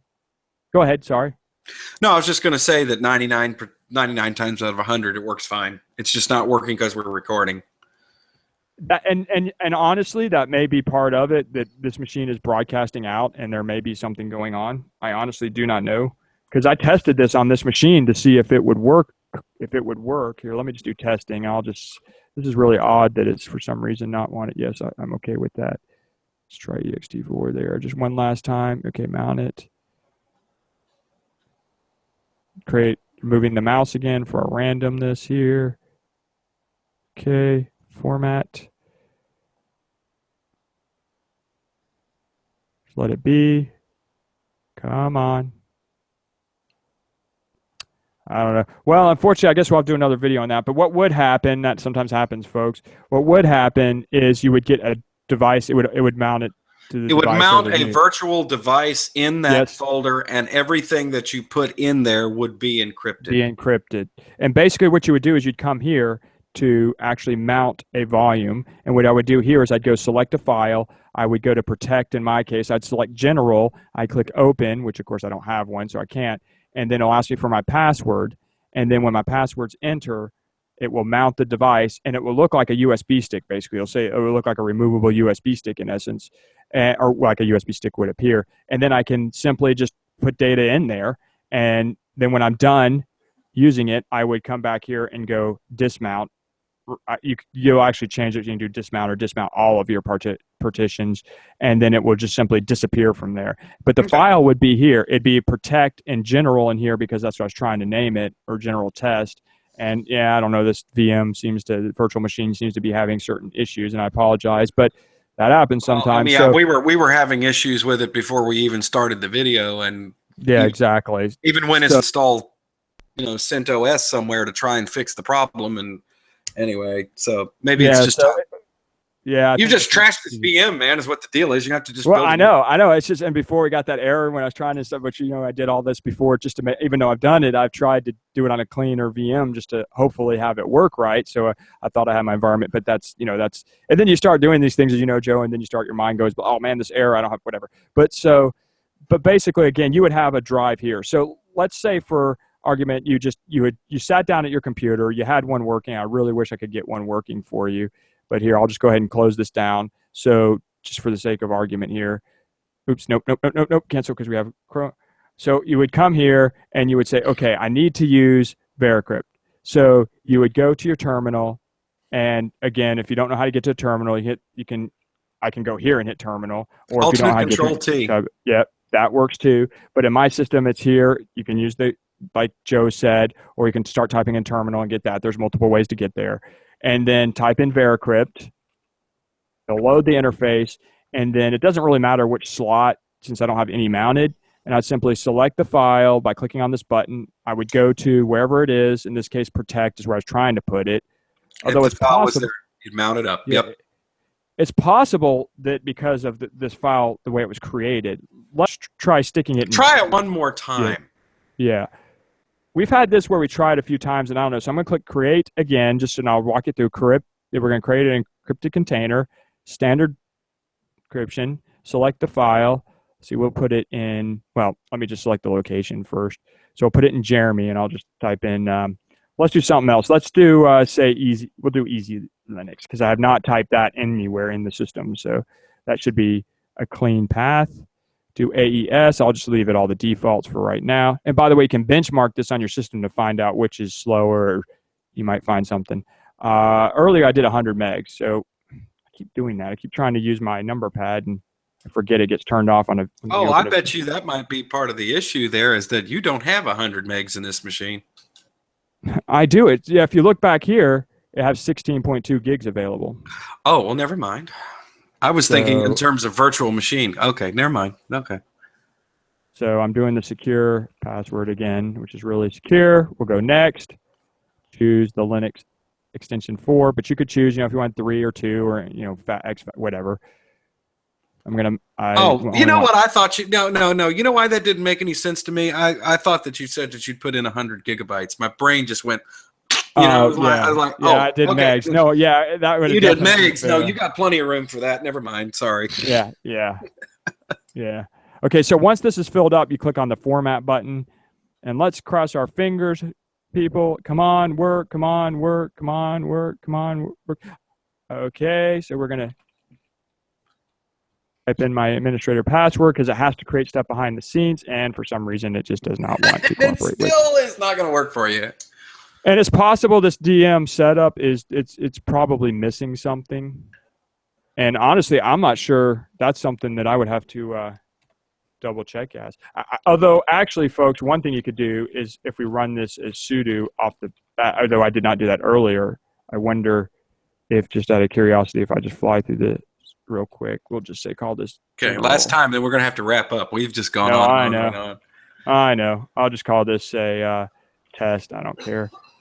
No, I know. We can't sit here forever and do this. I know. I'll just give it 100 megs. Let's see, I'll just do testing here.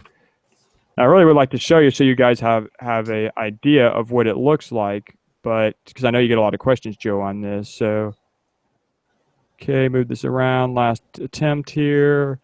You guys can sort of giggle at our misfortune here.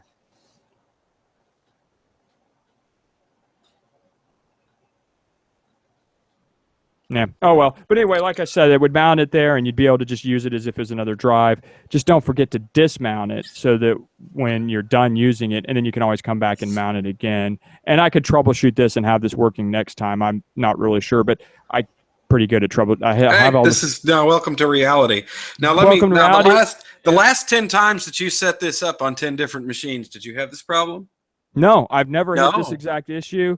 And, it goes that way on servers too. I'll set up servers and they're identical. They're identical servers or clouds or whatever running identical versions of CentOS. And one has a library issue and the other one doesn't. And they're supposedly the same updated with Yum or whatever. And it just, it happens. And so it's just part of doing it. And I guarantee you I'd be able to get this fixed if I had some time, but obviously I'm not going to hold the recording open and figure it out later. All right. So, ladies and gentlemen, I think that what we have done today is in this particularly long podcast is that we have filled your head with all kinds of information that is going to help you if you can determine at what level you want your security to be and where you are comfortable with that.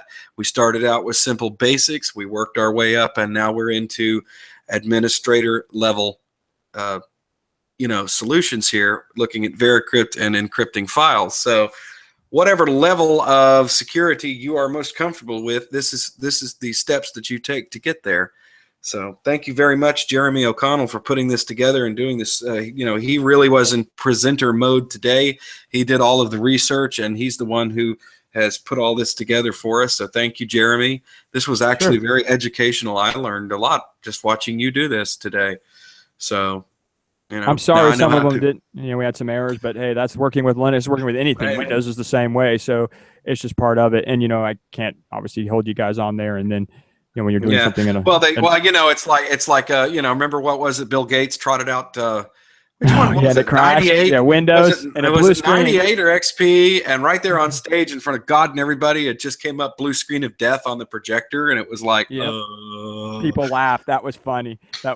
And when you're doing this, as you know, Joe, you sometimes I know how to do this, but my mind's going blank because I'm trying to get this. You're thinking 99. Oh yeah, no, and it's like I don't worry. There's somebody. One of the Decrypt developers is out there right now, and he is laughing and giggling at us, and he's having a good time, and he's calling his buddies on the phone, and he goes, "Hey man, you really got to watch these two idiots try and get this to work. It's funny." So anyway, well, like the Control C, I do that every day, and just for a moment, I'm like, "How do I get it?" Oh yeah, Control C. You said it before I was like, but for some reason, at that moment, my mind just was like, wait a minute. You're in the middle of a recording, and you're like, wait, this isn't supposed to. Well, that's the thing. That's the thing I tell people all the time. I've actually had people comment on certain videos that I've done where I just like try and type something simple, and I type it 4 times, and I get it wrong each time, and when you're doing this and you're trying to think about what you're saying and you're paying attention to what's on the screen and you're looking at this over here and that over there and you're trying to do this, those things that you would do just automatically, they don't work. It happens all the time. And it's like, I've seen people do videos where they're describing things in terminals and they just type, and it's like, I can't do that. How do you do that? Do you get somebody to type for you? Because that would be the way to do it, is that you would describe it, and then when you'd get there, they'd type the command, because then they can concentrate on typing and not having to type and talk and do all that at the same time. And dyslexia kicks in, and that's the end of it. Okay, no, I hear you're typing, you're thinking about what you're going to say next, and it's kind of crazy. Anyway, sorry, go ahead. No, I was just going to say, let's go ahead and wrap this thing up. First of all, thank you, Jeremy. You want to get in contact with Jeremy, you want to find out more about what Jeremy's all about and how he can help you get started with Linux. If you're looking for Linux in a small business type situation, you want to learn, he's the dude to talk to. It is CyberWeb Solutions, and that is in the description to this video. Also, the notes for today's little presentation are in there as well, with all of those links. Don't forget to check out Easy Linux on the web. If you want to help you get Linux running on your desktop or your laptop, I can help you do that. Also, check out Easy Linux on Facebook, where all of the things that we talk about end up getting posted. So all you got to do is give it a like, and then bam, there it is. Every video, all kinds of different stuff that I work with, that anything that I think that the average desktop user of Linux would like to look at, I post there. Also, don't forget about freedompenguin.com. Freedompenguin.com is where you can read lots of great articles about Linux from contributors such as myself. And that's it. We're done. We're going to finish this thing up, and it's finally history. Do you have any final thoughts, Jeremy?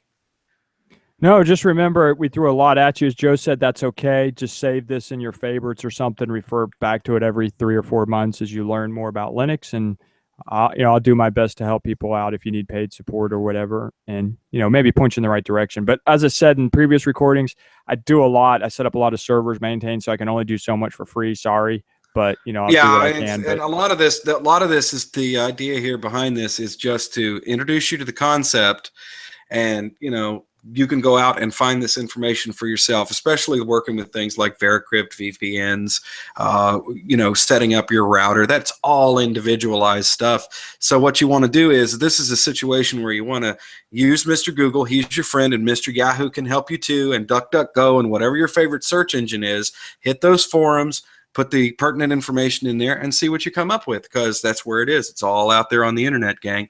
So anyway, thank you for watching. Thank you very much, Jeremy. I am going to finally click off of this thing and say goodbye. And bye, gang. we'll do this again soon. This is getting to be a fun thing. Looking forward to let us know. Yeah. Let us know what you want, because if we need to, elaborate, we'll do what we can. Well, we only have like 10 people out of the entire world who are actually listening this far into it, but if you want something, let us know. See you later.